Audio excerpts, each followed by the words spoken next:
ในหัวข้ออิสรภาพและไลฟ์สไตล์ที่ขังเซนมอบให้ถ้าทุกท่านพร้อมแล้วนะคะขอเชิญรับชม VTR ค่ะ แม้จะฝันเล่นกล้าหาเงินได้บ่พอสิบเก็บบ่มีพอร้อยค่าใช้จ่ายเป็นพันหากท่านรอความฝันวันพ้นวันบ่แตกต่างหากท่านกล้าที่จะย่างบนเส้นทางเพื่อล่าฝันท่านจะเจอรางวัลข่าวสตาร์ 500,000 บาทแน่นอนขอเสียงต้นมือดังๆกันทุกท่าน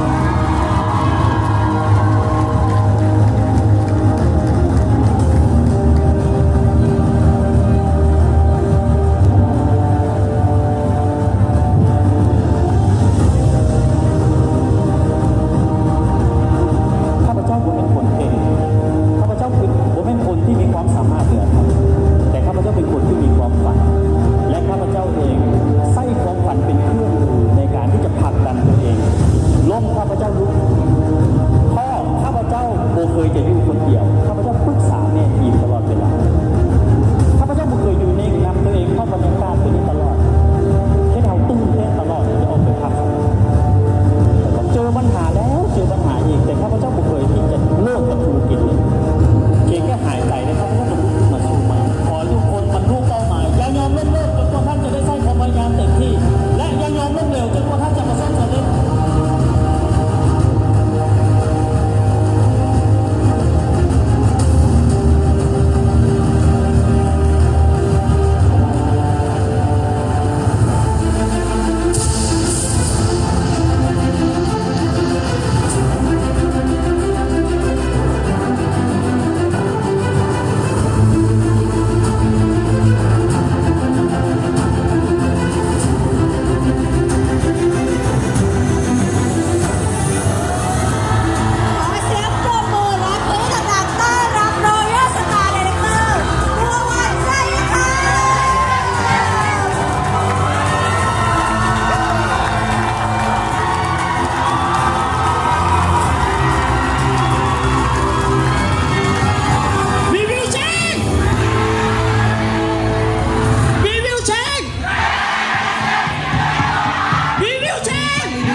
ซูโบโซซูโบโซเดี๋ยวขึ้นมาเวทีนี่กำลังจะมาบอกว่าต้องลงมือฟังมาแล้ว2 วันเนี่ยมีคุณเซิร์ฟหลากหลายท่านมาบอกท่านว่าธุรกิจนี่มันดีทุกอย่างแต่สุดท้ายก็คือผู้บอกว่าท่านจะประสบผลสำเร็จได้คืออย่างมี3 คำเท่านั้นต้องลงมือท่านใดพร้อมที่จะลงมือแล้วยกมือสุดยอดโอเคเดี๋ยวมาทำความรู้จักกันนิดนึงท่านใดเห็นข้าพเจ้าเป็นครั้งแรกเลยโอเคยินดีที่รู้จักว่าที่เศรษฐีคนใหม่ตัวเบื้องดังกับทุกคนเรานี่ด้วยโอเคสำหรับท่านใดที่เห็นเรื่อยๆแล้วนี่ต้องเช็คตัวเองนะว่าตำแหน่งเลื่อนไปอีกระดับหนึ่งหรือยังตำแหน่งเลื่อนไปอีกระดับหนึ่งอย่าง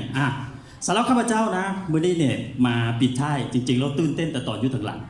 มีทีมงานเอากาแฟไม่กินมีความรู้สึกรสชาติมันเพี้ยนๆจังไดจริงๆมันไม่ได้เพี้ยนที่กาแฟแต่ความรู้สึกที่อยากจะแบ่งปันทุกท่านว่าข้าพเจ้ามาถึงจุดนี้ได้เท่าใด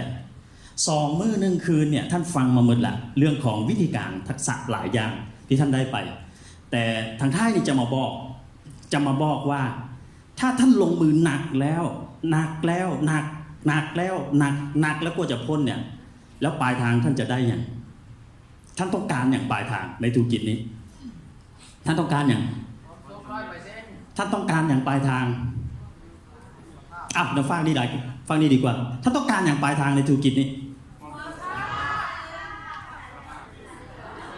แล้วทางนี้ล่ะปลายทางท่านต้องการอย่างมื้อนี้จะมาบอกว่าอิสรภาพมันเกิดขึ้นได้แนวใดแล้วข้าพเจ้ามาถึงอิสรภาพนี้ได้แนวใดแล้วคำว่าอิสรภาพทีนี้มันคืออย่างบางคนฟังแล้วฟังอีกยังงงว่าแม่นอย่างว่าคืออิสรภาพอันใดมันคืออิสรภาพ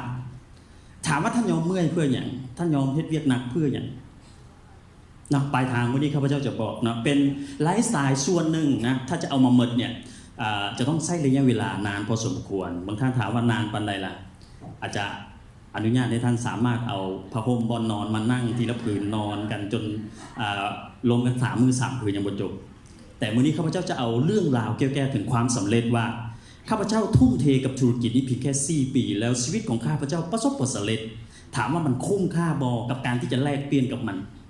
นะถามว่าข้าพเจ้าต้องการอย่างในธุรกิจนี้เหมือนกันกับท่านเลยข้าพเจ้าต้องการอิสรภาพข้าพเจ้าต้องการอิสรภาพข้าพเจ้าเรียนบริหารธุรกิจ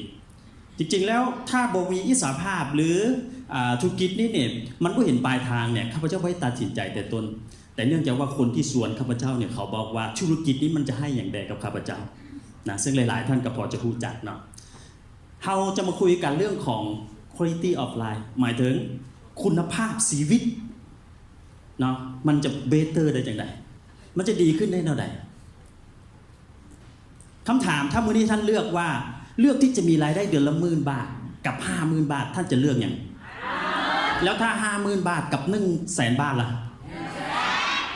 เคนบอกว่านั่นแหละคือชีวิตที่ดีขึ้นคุณภาพชีวิตที่ดีขึ้นเนี่ยมันจะต้องมีองค์ประกอบนั่นคือการเงินแม่นบ่แม่นเฮาเทศอย่างจักย่างเนี่ยเนาะมันอยู่ที่คำถามหลายครั้งหลายทีนะที่เฮาเองเนี่ยได้ถูกกรอบมาในหัวว่าเฮาจะไปเรียนอย่างแล้วถามว่าถ้าจบไปเนี่ยเขาจะมีคนมักถามว่าถ้าจบไปจะไปเฮ็ดอย่างเคยคุ้นๆคำถามพวกนี้บ้างถ้าจบไปจะไปเฮ็ดอย่างแล้วท่านคิดว่าจะไปเฮ็ดอย่างล่ะแน่นอนคำตอบเดียวก็คือเวียกถามว่าถ้าข้าพเจ้าจบสร้างไฟฟ้าคิดว่าจะไปเฮ็ดเวียกอย่างแน่นอนไม่อย่างก็แล้วแต่ที่มันเกี่ยวกับไฟฟ้าแม่นบ่แม่นแล้วถ้าข้าพเจ้าจบบัญชีคิดว่าจะไปเฮ็ดเวียกอย่างมันเวียกอย่างก็แล้วแต่ที่มันเกี่ยวกับบัญชีหรือถ้าข้าพเจ้าจบเรื่องการโรงแรมการธนาคารอย่างต่างๆแน่นอนทุกคนก็จะมีเส้นทางของไผของมันแต่มันมีน้อยคนหลายที่ตั้งคำถามว่า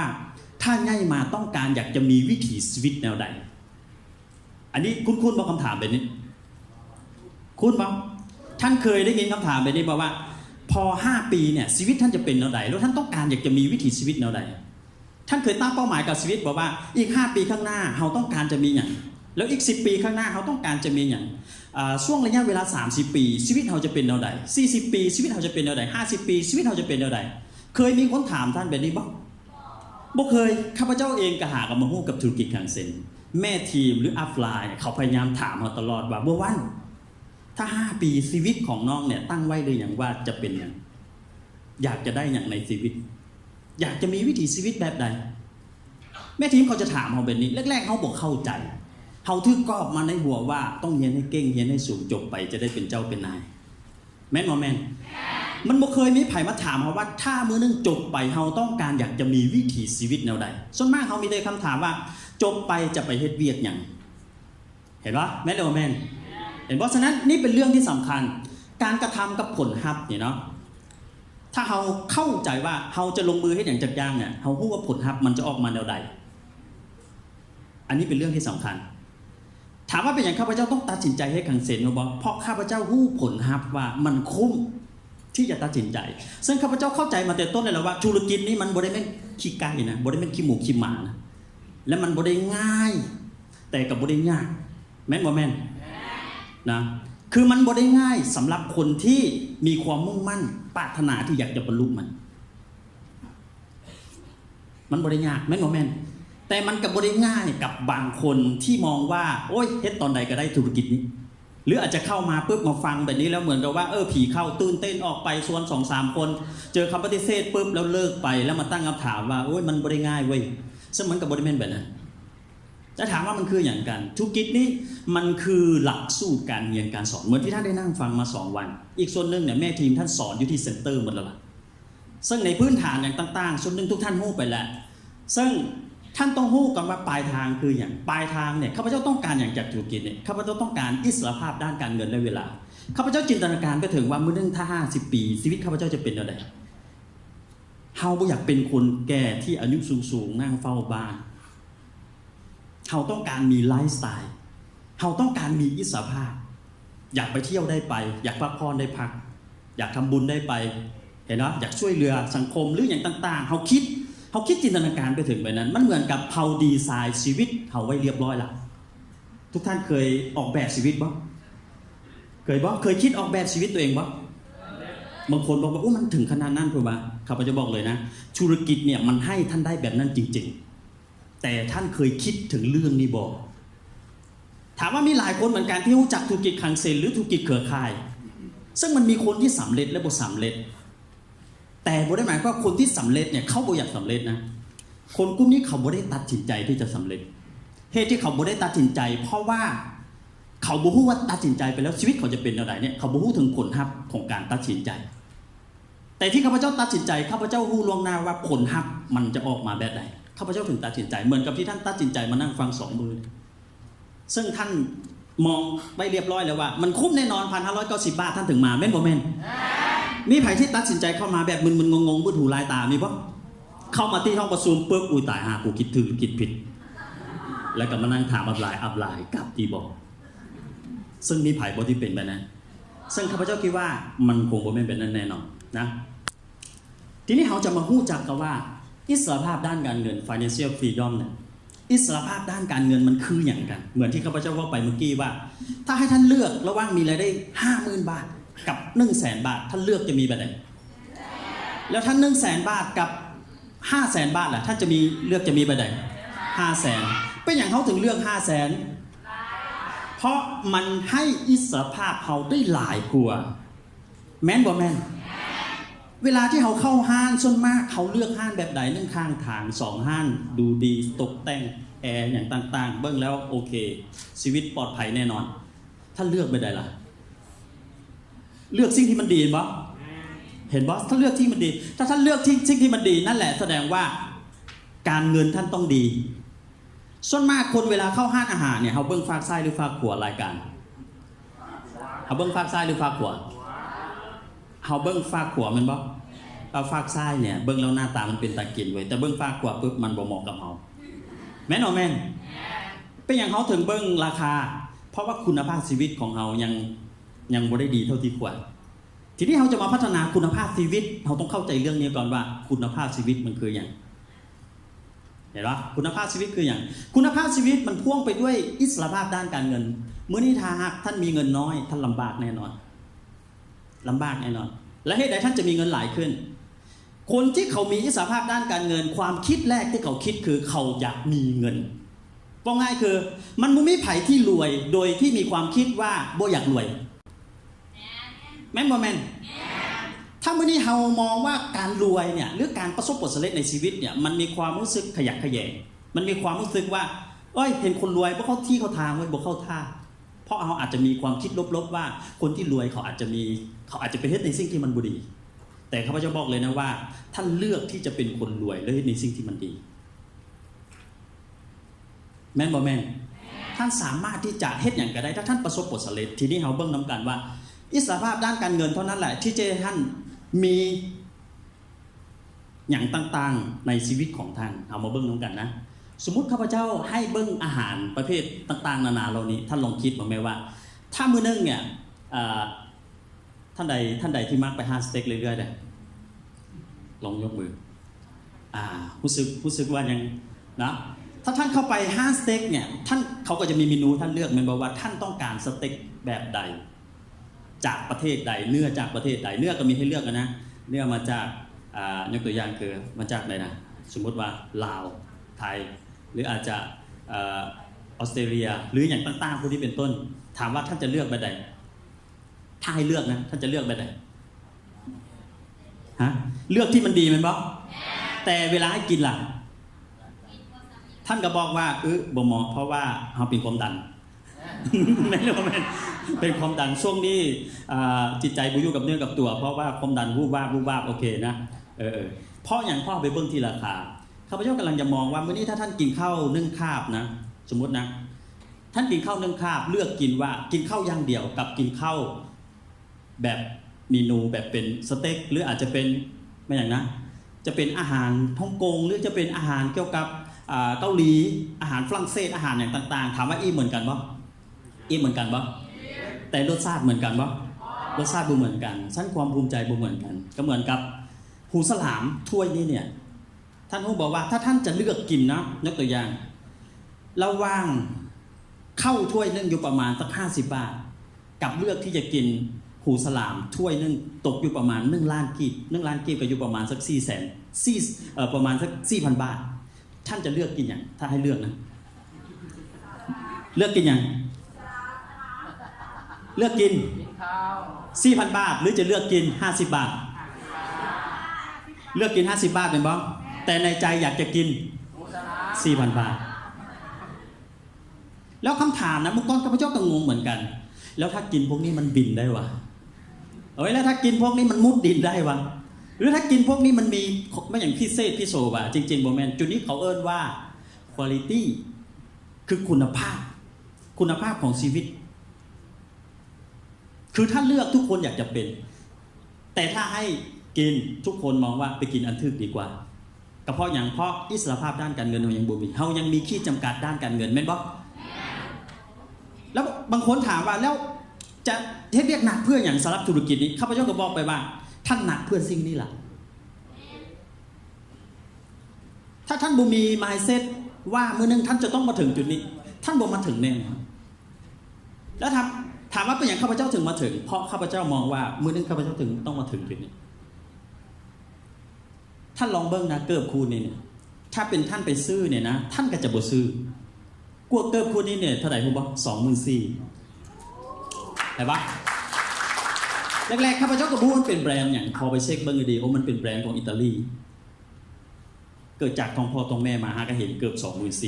24,000ปกติเราใช้24,000เนี่ยซื้ออยู่เป็นโหลไปไว้ห้องนอนห้องนึงเกือบเต็มแต่นี่คือคู่เดียวเป็นอย่างมันต้องเป็นคู่นี้ด้วยกับพ่อนี่แหละเขาเอิ้นว่าอิสรภาพมือนึงหากท่านมีอิสรภาพเงินจะบ่แม่นปัญหาสำหรับท่านพอจะนึกภาพบ่ซึ่งพวกนี้มันจะเป็นรางวัลสำหรับชีวิตของท่านรางวัลสำหรับชีวิตของท่านท่านจะมีความรู้สึกว่าชีวิตท่านมีค่าหลายขึ้นค่าไฟค่าน้ำค่าอย่างต่างๆสารพัดอย่างบ่แม่นแบบนั้นนะความหมายชีวิตมีค่าทีนี้หมายถึงว่าท่านรู้ถึงรสชาติของชีวิตหลายขึ้นว่าความเป็นมนุษย์เนี่ยมันเยี่ยมยอดส่ำใดมันสุดยอดส่ำใดซึ่งทุกคนเกิดมาไพ่ก็อยากเป็นแบบนี้แต่เขาบอกเข้าใจและเขาบอกรู้ว่าเขาจะเดินมาถึงจุดนี้ได้เท่าใดเมื่อที่ข้าพเจ้าถึงมาบอกท่านว่าเส้นทางที่ท่านเดินเนี่ยมันให้ได้ท่านมาถึงจุดนี้เขาอาจจะมองว่าเราบ้านะแต่เราต้องเข้าใจนะว่าบ้าแล้วรวยดีกว่าจนแล้วยังมีสติอยู่แม่นบ่แม่นฉะนั้นสิ่งนี้เป็นสิ่งที่คนอื่นมองว่าเป็นเรื่องบ้าๆแต่คนดีๆบ่ค่อยมีกันแบบนี้เห็นไหมแว่นตากระบุเป็นธรรมดายกตัวอย่างเห็นบ่ไม่อย่างใส่แอล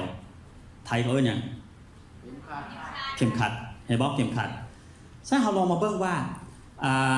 การที่จะซื้อสินค้าที่มีคุณภาพพวกนี้หรือเป็นแบรนด์พวกนี้เนี่ยนะมันเป็นไลฟ์สไตล์อย่างหนึ่งมันเป็นไลฟ์สไตล์อย่างหนึ่งมันเป็นวิธีอย่างหนึ่งซึ่งถ้าเบิ้งผิวเผินเนี่ยเราอาจจะมองว่ามันไกลตัวเราหรือมองว่าคุณเป็นบ้าเท่านั้นแหละที่ไปหาซื้อแบบนี้แต่คนที่เขามีอิสรภาพเขามองว่าเรื่องนี้มันเป็นรางวัลของชีวิตถ้าท่านมองว่ามื้อนึงท่านอยากจะมีแบบนี้นั่นคือจิตใต้สำนึกท่านมันไปแล้ว mindset ท่านไปแล้ว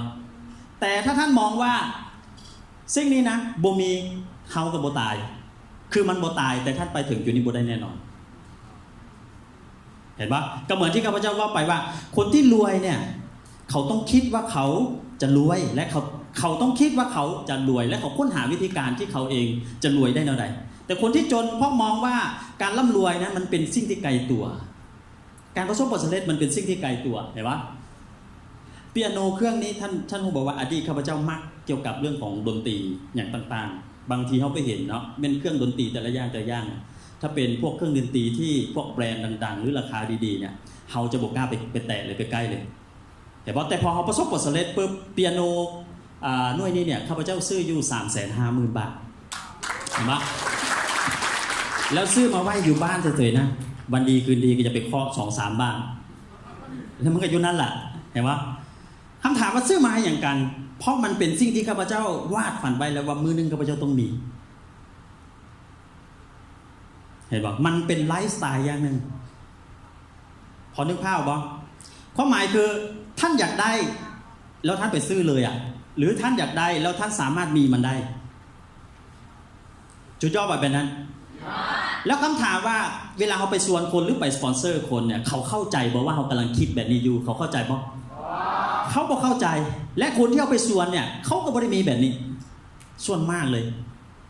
ฉะนั้นมื้อนี้ท่านอยากมีแบบนี้เนี่ยท่านจะต้องคิดและเข้าใจกับว่ามื้อนี้ท่านหนักไปเพื่ออย่างท่านเมื่อยไปเพื่ออย่างถ้าท่านยอมลำบากประมาณสักปี2ปีเหมือนกับแต่ละท่านขึ้นมาว่าวเนี่ยถามว่าเวียกคังเซนมีอย่างใดนั่นคืออย่าง2 3เดทุกคนเฮ็ดได้หมดเลยแต่ถามว่าไผ่จะเฮ็ดได้หลายกว่ากันไผ่จะเฮ็ดได้หลายกว่ากันนี่มันบ่งบอกถึงว่าขนาดของความคิดเป้าหมายเนี่ยจะเป็นตัวบ่งบอกการกระทำว่าถ้าท่านคิดใหญ่ท่านก็จะไปถึงมันถ้าท่านคิดน้อยท่านก็จะได้น้อยธุรกิจนี่แหละเพราะถ้าท่านคิดใหญ่ท่านจะยอมลำบากกับมันคนที่เจอปัญหาแล้วเจอปัญหาอีกเจอซ้ำๆซากๆเจอแล้วเขาจะมีความรู้สึกว่าคนอื่นบ่คือเฮาวะเป็นอย่างชีวิตเฮามันคือย่ำแย่แต่ว่าเพราะอย่างชีวิตเฮามันมีความรู้สึกเจอปัญหาแล้วเจอปัญหาอีกเขาคือทำบุญมาดีถ้าเขาบ่เจอปัญหาบ่แม่นทุกคนมีปัญหาหมดเลยแต่ปัญหาจะแก้ไขได้ด้วยวิธีเดียวเท่านั้นแหละคือท่านต้องมีเงินมื้อนี้ถ้าเงินในกระเป๋าท่านน้อยปัญหาเกิดขึ้นแน่นอนแม่นบ่แม่นคนพิษกันก็ย้อนปัญหาเรื่องเงินนี่แม่นบ่แม่นครอบครัวพิษกันก็ย้อนปัญหาเรื่องเงินนี่แล้วทีนี้ท่านอยากจะมีอิสรภาพด้านการเงินท่านจะไปถึงมันได้เท่าใดท่านจะต้องคิดเวียกหนักให้หลายพอธุรกิจคังเซ็นเฮ็ดให้ท่านไปถึงอิสรภาพด้านการเงินเห็นเนาะอันนี้คือบ้านจากการที่เมื่อวานท่านเห็นท่านข่าวสุขสวรรค์เราเมื่อก่อนพวกข้าพเจ้าเนี่ยเช่าบ้านซึ่งมันเป็นบ้านพักของพนักงานเมื่อก่อนทั้งหลังมันจะเป็นพวกเขาว่าเบื่อพวกห้องน้ำกินเหม็นอับบ่อธรรมดาแต่ไปเช่าอยู่ที่ส่วนนั้นทั้งหน้าพวกเอาเฮดเซ็นเตอร์บางทีลงว่าเหมือนจะนอนอยู่ดีๆอ่ะเดิกเดี้ยงกลางคืนฝนตกตื่นเช้ามาลงปุ๊บเสียงดังท่วมเมื่อนึงไปเบิ้งน้ำเต็มทั้งหน้าพวกเอาเฮดเซ็นเตอร์พวกเขาไม่ได้มองว่านั่นคืออุปสรรคพวกเขามองว่าจุดนั้นมันบ่เป็นบ้านในฝันของเรามันเป็นเพียงแค่บ้านนอนฝันเขาจะนอนฝันเพียงแค่บ่เท่าใดปีแล้วเขาก็จะไปอยู่บ้านในฝันคำถามที่นั่งอยู่ในห้องท่านใดที่มีบ้านในฝันแล้วลองยกมือบ้านในฝันแล้วใครยังนอนอยู่บ้านนอนฝันอยู่แล้วเมื่อใดท่านจะมีบ้านในฝันท่านวาดไว้หรือยังเขียนไว้หรือยังแล้วเมื่อใดจะไปถึงอ่ะเมื่อใดจะไปถึงเห็นบอกท่านต้องตั้งไว้ถ้าท่านบ่ตั้งท่านจะบ่ไปถึงโอเคด้วยเงินคังเซ็นทุกกีบ500 บาทคุ้มบ่อันนี้500 บาทของข้าพเจ้าเมื่อกี้ท่านเห็น500 บาทของท่านไดมอนด์จตุรัสไปแล้วจรุวัฒน์ไปแล้วรีเริ่มพันกันแล้วตัวมือดังให้กับท่านด้วยท่านใช้เวลาอยู่7 เดือนเป็นไดมอนด์สตาร์คำถามท่านใดที่เฮ็ดมา7 เดือนแล้วลองยกมือบอกการยกมือมาโอเคทีนี้ท่านต้องมาตั้งต้นแล้วแหละว่าท่านจะเฮ็ดหนักๆแล้วไปถึงเป้าหมายจุดนั้นได้แนวใดนะโอเคอันนี้คือสิ่งที่ได้กับคังเซ็นจากขี่รถจากห้างๆกันนึงนี่คือสิ่งที่ได้นี่เป็นรถถามว่ารถทุกคันเนี่ยมันเกิดจากอย่างเกิดจาก500 บาทอดีตข้าพเจ้าต้องตื่นแต่เช้าและข้าพเจ้าก็จะต้องไปสปอนเซอร์บางทีกลับบ้าน10 โมงกลางคืน12 โมงกลางคืนคนทั่วไปเขาก็มองคิดแปลกจากตัวเขามองว่าเขาไปเฮ็ดอย่างที่มันบ่สอดคล้องกับเขาก็มองว่ามีแต่คนที่ไปกินยาบ้าเท่านั้นแหละที่เฮ็ดแบบนี้กลับบ้านเดิกเบี้ยงเที่ยงคืนเสาร์อาทิตย์บ่มีเวลาอยู่บ้านเขาเบิ่งละครเขาเบิ่งทีวีแต่เขากลับไปโฮมมิทติ้งไปสปอนเซอร์ไปโฮมมิทติ้งเคลื่อนคนเข้า BOP แล้วมีงานแบบนี้เคลื่อนคนมางานแบบนี้ข้าพเจ้าใช้ระยะเวลาตอกย้ำตัวเองตลอดว่าเฮาจะเมื่อยแบบนี้ประมาณสัก2-5 ปี ทุกครั้งที่เจอปัญหาจะตอกย้ำตัวเองว่าเฮาจะเมื่อยแบบนี้2-5 ปี แต่ท่านเชื่อบอกว่าข้าพเจ้าใช้ระยะเวลาเพียงแค่4 ปีเท่านั้นให้ได้ข้าพเจ้าเนี่ยหักรายได้จากธุรกิจนี้เนี่ยเดือนละ500,000 กว่าบาทเพียงแค่4 ปีเท่านั้นทีนี้เราลองมาเบิ่งกันว่าในยุคปัจจุบันถ้าเทียบใส่กับยุคก่อนเนี่ยสื่อสารอย่างต่างๆบ่มีเนื่องเมื่อก่อนมีซีดีกว่าจะได้ซีดีมาฟังบ่ธรรมดาจากกาเซ็ตแล้วมาเป็นซีดีกว่าจะได้ฟังชื่อแต่ละตัวแล้วกว่าจะได้เข้าประชุมสัมมนาแบบนี้บ่ธรรมดาจองบัตรซ่าแม่ทีมเมิดไปแล้วเฮ็ดอะไรอ่ะต้องรอต้องอดเข้าใจปะแต่ปัจจุบันท่านมีสิ่งที่เอื้ออำนวยกับท่านได้ตลอดแม่ทีมถามแล้วถามอีกบัตรเอาบอไปบ่ท่านพร้อมหรือยังแรกๆท่านก็บอกว่าเดี๋ยวก่อนเช็คก่อนถ้าว่างแล้วจะบอกบางคนถ้าว่างแล้วจะบอกอัปไลน์ช่วงนี้บอกค่อยจะว่างบางทีข้าพเจ้าก็ตั้งคำถามมันผิดเพี้ยนจากการที่เราเฮ็ดผิดเพี้ยนจากเฮาเลยเฮาฮู้ว่างานเฮาอยากจะไปเองเฮาค้นหาเองแต่ทีนี้ปุ๊บแตกต่างจากคนที่หลายๆคนที่อยากประสบผลสำเร็จแต่ความกระหายความสำเร็จเฮายังมีน้อยเกินไปเฮาบ่ได้แล่นหาความสำเร็จเฮาพยายามที่จะแล่นหนีความสำเร็จแม่นบ่แม่นแต่คนที่ประสบสำเร็จเขาค้นหาและเขาแล่นหาความสำเร็จว่าความสำเร็จมันอยู่บนใดมันก็ต้องอยู่กับคนสำเร็จตีแม่นบ่แม่นทีนี้เขาไปหาอยู่ใส่ล่ะเขาไปหาอยู่ข้างบ้านจะได้ความสำเร็จบ่ล่ะบ่หรือเผื่อแม้แต่ในบ้านเฮาซึ่งเขาก็บ่ได้ฮู้เรื่องธุรกิจนี้เขาบ่ได้เข้าใจธุรกิจนี้เห็นไหมแน่นอนข้าพเจ้าเข้าใจว่าแต่ละท่านเนี่ยเจอแบบปัญหาแบบนี้แทบทุกคนก็คือครอบครัวไม่เห็นดีบางคนพ่อแม่ไม่เห็นดีบางคนไอ้น้องไม่เห็นดีข้าพเจ้าเนี่ยแม่นี่จุดทูตทุกวันว่าลูกให้ลูกเลิกขังเซ็นประมาณนี้เลยถ้าเชื่อบอกลูกเลิกขังเซ็นเถอะอันนี้แม่ของข้าพเจ้าแต่ข้าพเจ้ามองว่าโอเคสิ่งที่เราเฮ็ดเนี่ยเป็นสิ่งที่จะตอบแทนบุญคุณพ่อแม่เขาเห็นสภาพครอบครัวดีและเขาก็เชื่อมั่นตัวเองเพราะว่าเขาได้เป็นคนไปสัมผัสเขาเป็นคนที่จะนำพาความก้าวหน้าเห็นปะนี่คือสิ่งที่ได้ท่านลองคิดนะถ้าข้าพเจ้าบุกฝันใหญ่เนี่ยถ้าเจ้าบุกข้าพเจ้าบุกคิดใหญ่เนี่ยข้าพเจ้าจะได้สิ่งนี้ปะถามว่ารถแต่ละคันเนี่ยข้าพเจ้ามีเหมือนถามว่าเป็นอย่างจะต้องเป็น2 คันนี้นี่คือความฝันนี่คือสิ่งที่ข้าพเจ้าอยากจะมุ่งไปข้าพเจ้าต้องมาถึงจุดนี้และโรเวอร์คันเดียวเนี่ยซื้อ3 คันเนี่ยยังซื้อได้อีกถ้าเป็นท่านจะซื้อบอ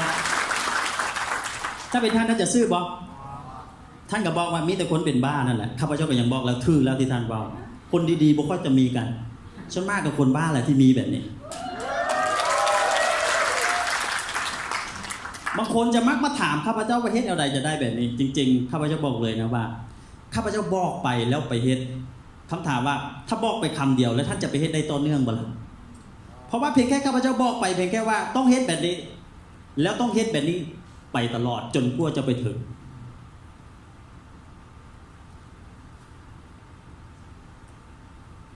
มีความฝันท่านใดที่อยู่ใน2 คันนี้ลองยกมือขอให้ทุกท่านประสบผลสำเร็จและไปถึงจุดนี้แต่ถ้าพรที่ข้าพเจ้าขอให้ทุกท่านประสบผลสำเร็จและไปถึงจุดนี้ได้เนี่ยข้าพเจ้าคิดรวยกันทั้งห้องแล้วล่ะถ้าข้าพเจ้าขอพรแล้วพรนั้นมันเกิดกับทุกท่านได้แบบนี้ท่านรวยไปทั้งห้องแล้วแม่นบ่แม่นแต่มันเป็นไปได้บ่ล่ะบ่พูดเลยยังว่ามนุษย์กับเทวดาต่างกันบ่ไหนในเมื่อก่อนเนี่ยมันจะมีเทวดากับมนุษย์ที่ใกล้ชิดติดแท้กันสามารถไปมาหาสู้กันได้นะตอนนั้นยังบ่มีผิดกฎสวรรค์นะเขามนุษย์กับเทวดาต่างกันอะไรต่างกันที่ว่าเทวดาเนี่ยเวลาคิดปุ๊บมันจะลอยมาเลยเพียงแค่ท่านคิดอยากจะกินอย่างอาหารมันจะลอยมาเลยท่านคิดอยากจะไปสถานที่แห่งใดมันจะลอยมาเลยนั่นคือเทวดา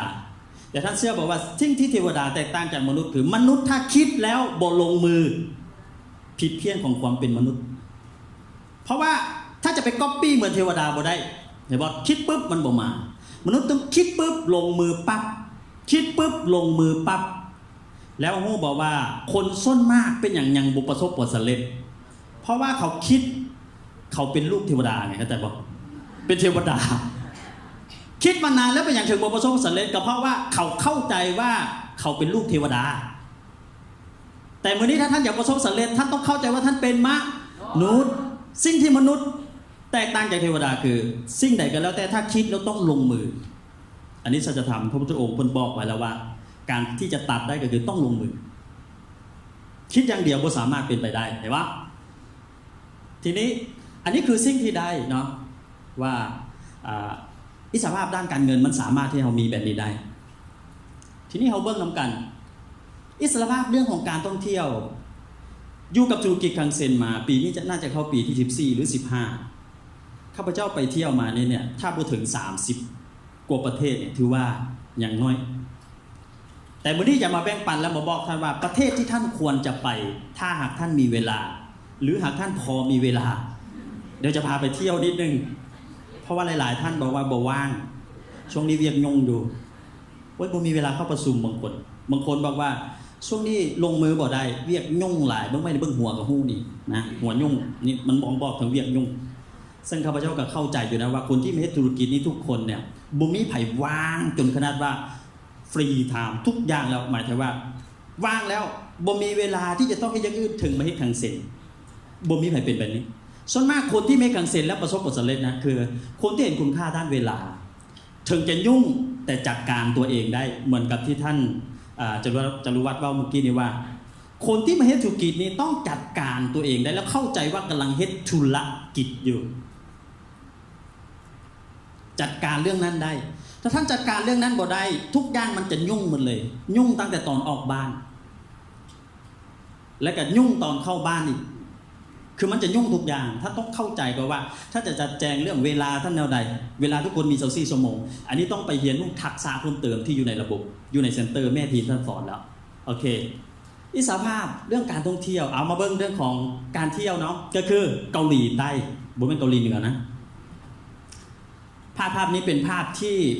ตัวของข้าพเจ้ากับทีมงานส่วนหนึ่งนะที่ประทับใจหลายที่ได้เดินทางไปเกาหลีใต้ช่วงเดินทางไปช่วงนี้รู้สึกว่าซีรีส์เกาหลีหนังวินเทอร์ลบซ่องเนี่ยกำลังดังช่วงนั้นท่านใดที่พอจะรู้จักเนี่ยลองยกมืออาจจะมีบุหลายท่านพอเท่าใดนะซึ่งหนังนี้กำลังดังหลายซึ่งเราไปอินเข้าใจป่ะเราอยากฝันว่ามื้อนึงต้องไปถ่ายดูจุดนี้ให้ได้พระเอกกับนางเอกไปถ่ายรูปจูจีกันใช่ไหมโอเคแล้วบ้านนอกเข้าเมืองบ่เคยเห็นหิมะเลยบ่เขาเคยเห็นแต่น้ำก้อนอยู่ในตู้เย็นพอไปเห็นหิมะปุ๊บโอ้สารพัดเลยดาวไลน์กับบ่เป็นดาวไลน์แล้วตอนนี้เนี่ยเห็นบ่ไปรอบแรกอ่ะไปน้ำกันน่าอยู่ประมาณสัก 5-6 ท่านดาวไลน์กับบ่เป็นดาวไลน์แล้วเนี่ยอันนี้เป็นท่านใดเนี่ยสอนดาวไลน์ขี่สกีแล้วคำถามว่าเคยมีคนมาสอนเอาขี่สกีบ่เคยแล้วเขาก็ไปเรียนขี่สกีเห็นหิมะเนี่ยมันเหมือนได้ขึ้นสวรรค์เลยนะในทัศนคติตอนนั้นเนี่ยข้าพเจ้าเห็นมีความรู้สึกว่ามันสุดยอดอ่ะอยากให้ทุกท่านไปเห็นถ้าว่างนะโอเคไปขี่เจ็ตสกีกันแบบนี้แหละนี่คือครั้งแรกเลยที่เห็นหิมะมันเหมือนกับได้ขึ้นสวรรค์เลยเพราะมันอยู่ในฝันเรามานานแล้วคืออยากจะเห็นหิมะแบบนี้เราเคยเบิ่งในหนังเจมส์บอนด์หนังอย่างต่างๆคนนี้เป็นต้นขี่สกีไล่ยิงกันปุ๊บแต่พอเขาไปเห็นเรามีความรู้สึกว่ามันสุดยอดว่ะคือความหนาวมันลืมไปเลยอ่ะอุณหภูมิอาจจะลบอยู่ประมาณสัก5 องศา10 องศาแต่ว่าความตื่นเต้นของเราที่เห็นหิมะท่านผมบอกบ่เคยอาบน้ำแร่แช่น้ำนมแล้วไปอาบน้ำใกล้บอกว่าถ้ามาเกาหลีแล้วบ่เข้าอาบน้ำแร่แช่น้ำนมหรือแม่น้ำออนเซ็นเนี่ยแสดงว่าบ่ฮอดมี 5-6 ท่านด้วยกันในนั้นมีท่านข่าวสุขสวัสดิ์ท่านข่าวจิตรกรท่านข่าวลำพรท่านปวีณาและก็มีทีมงานอีก 2-3 คนท่านเสื้อบอกว่าผู้คนตื่นเต้นที่จะได้อาบน้ำบอกไกลบอกว่าโอ้โปรโมทบ่ธรรมดาแช่น้ำแต่ละจุดน้ำแร่แช่น้ำนมแต่ท่านเสื้อบอกว่าพอไปฮอดใกล้จะอาบเนี่ยจะมีคนยามประตูแล้วบอกว่าต้องไปทอดเสื้อผ้าทุกตัวอยู่ที่อีกห้องนึงหลายๆคนฮือหาย่างมาเข้าหรือบ่เข้าหรือบ่เข้าล้มกันมีคนหนึ่งที่มีเขินว่าเป็นคนที่มักท่าทายท่านข่าวเจก่อนบอกโอ้ยมาฮอดปีแล้วต้องเข้าแล้วเนาะเป็นคนแรกที่ไปแก้เสื้อผ้าอยู่มุมใดแล้วก็ย่างตะยัดเข้าไปแล้วก็ลงจมบัดนึงแล้วลักษณะของการเข้าไปแบบบ่ธรรมดาท่านลองคิดบอกนะแก้ทุกส่วนแล้วก็เอาแพรมามบจุดนี้ย่างผมมือดังท่านข่าวจิตรกร ข้าพเจ้าเห็นก็มีความรู้สึกอุบาทตาบาดใจ รู้สึกว่าล่ำหน้าล่ำตาอับไหลคนที่สองท่านเขาสุขสวรรค์บอกว่าโอ้ยเป็นระดับขาวสตาร์ใช่ตอนนั้นเพิ่นเป็นเอมเบอรอนสตาร์ท่านเขาเทียก่อนเป็นระดับขาวสตาร์ใช่เอมเบอรอนสตาร์เนี่ยมาล่ำหน้าล่ำตาบ่ได้คนที่สองท่านเขาสุขสวรรค์เพิ่นไปแก้ยุบมุมใดและก็ย่างจุดจัดต้อมไปข้าพเจ้าเห็นก็โอ้โหแบบนี้บ่ได้แล้วเขาก็เป็นเหมือนกันไปอีกมุมนึงแล้วก็แก้เสื้อผ้าเฮ็ดคือเขาเหมือนกันแรกข้าพเจ้ามองว่ามันแบบปกติอ่ะเฮาบ่คิดว่ามันจะฮ้อนปานนั้นจริงๆบ่ได้เบิ่งอุณหภูมิว่ามันถึงเท่าใดมันติดในแต่ละจุดเฮาบ่ได้ไปจ้องที่จุดนั้นแต่พอที่เฮาลงไปปุ๊บปานมันโคตรฮ้อนเลย40กว่าองศาน้ำอยู่ไหนอ่ะแล้วพวกนี้คือบ่ขึ้นว่าจริงๆแล้วมันเป็นเทคนิคว่าถ้าลงไปแล้วคือต้องทำตัวแบบสบาย เห็นป่ะที่มันแปลกก็คือว่าคนเกาหลีบางคนนั่งขาไกลห้างอยู่คือบ่เอาทุกส่วนนะปะหมดทุกส่วนเลยคนเกาหลีจากพ่อจากลูกแหละเรียนกันซอบรอบแซบแลบนั่งเรียนกันซับลาคล้ายๆคือนี่คือคานนั่งเรียนกันแล้วให้ขาเหน่งคุกๆไม้ต่างๆแล้วก็บางคนก็นอนใกล้คานแบบนี้แล้วก็เอาขาขึ้นห้างโอ้จะเห็นตื้อพื้นตาพาดทุกระดับไส้มีเบิร์ดทุกไส้เลยเดียวเห็นท่านเชื่อบอกว่าไอ้ที่มันแปลกคือคนเกาหลีแปลกกับพวกนี้มันมาแต่ใส่วะเป็นอย่างมันคือแปลกแท้เวลาที่เขาไปปุ๊บเขาแก้เสื้อผ้าแล้วเขาก็ย่างไปปกติเลย แต่เฮาเป็นอะไรล่ะเฮามันผิดปกติแบบใดก็คือ ประมาณแล้วก็จมลงไปโอ้โหมันนั่นมีการแลกเปลี่ยนหลากหลายอย่างที่เห็นว่าโอเคแต่ละท่านมีไซส์ใดเห็นวันละเมื่อนั้น โอเคเป็นครั้งแรกที่มีความประทับใจหลายที่ไปจากชนที่เกาหลีนะอันนี้เป็นครั้งแรกจริงๆไป2ครั้งแล้วล่ะที่เกาหลีเป็น2ครั้งละโอเคครั้งที่2เนี่ยทีมงานไปหลายนะน่าจะประมาณ100 กว่าคนแล้วปัจจุบันคังเซ็งก็จัดทัวร์ไปเรื่อยๆนะสำหรับท่านใดที่ยังบ่ว่างเดี๋ยวถ้าว่างไปกับรอบต่อไปเนาะไปที่เกาหลีโอเคแล้วทีนี้มาต่อกันที่ญี่ปุ่น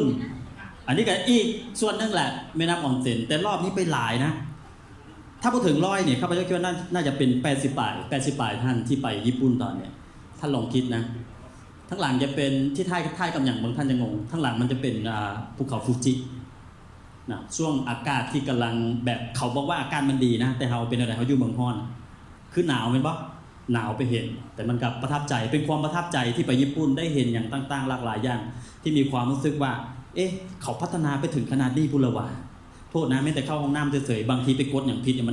นจะทำหน้าที่ของมันเองท่านจะไปกดทั่วทิพย์ทั่วแดนบ่ได้เหมือนกับที่ท่านเข้าห้องน้ำปกติเนี่ยบางคนเข้าไปปุ๊บว่าท่านอย่างนั่งปุ๊บลุกขึ้นกดฉากแล้วก็ย่างไปเฉยๆแต่ท่านบอกอยู่ญี่ปุ่นเนี่ยมันมีออปชั่นหลากหลายบางทีฟากครัวเนี่ยท่านนั่งอยู่ดีๆปุ๊บบางทีมันว่างไงมือมันว่างมันว่าบางทีท่านอาจจะไปกดปุ๊บ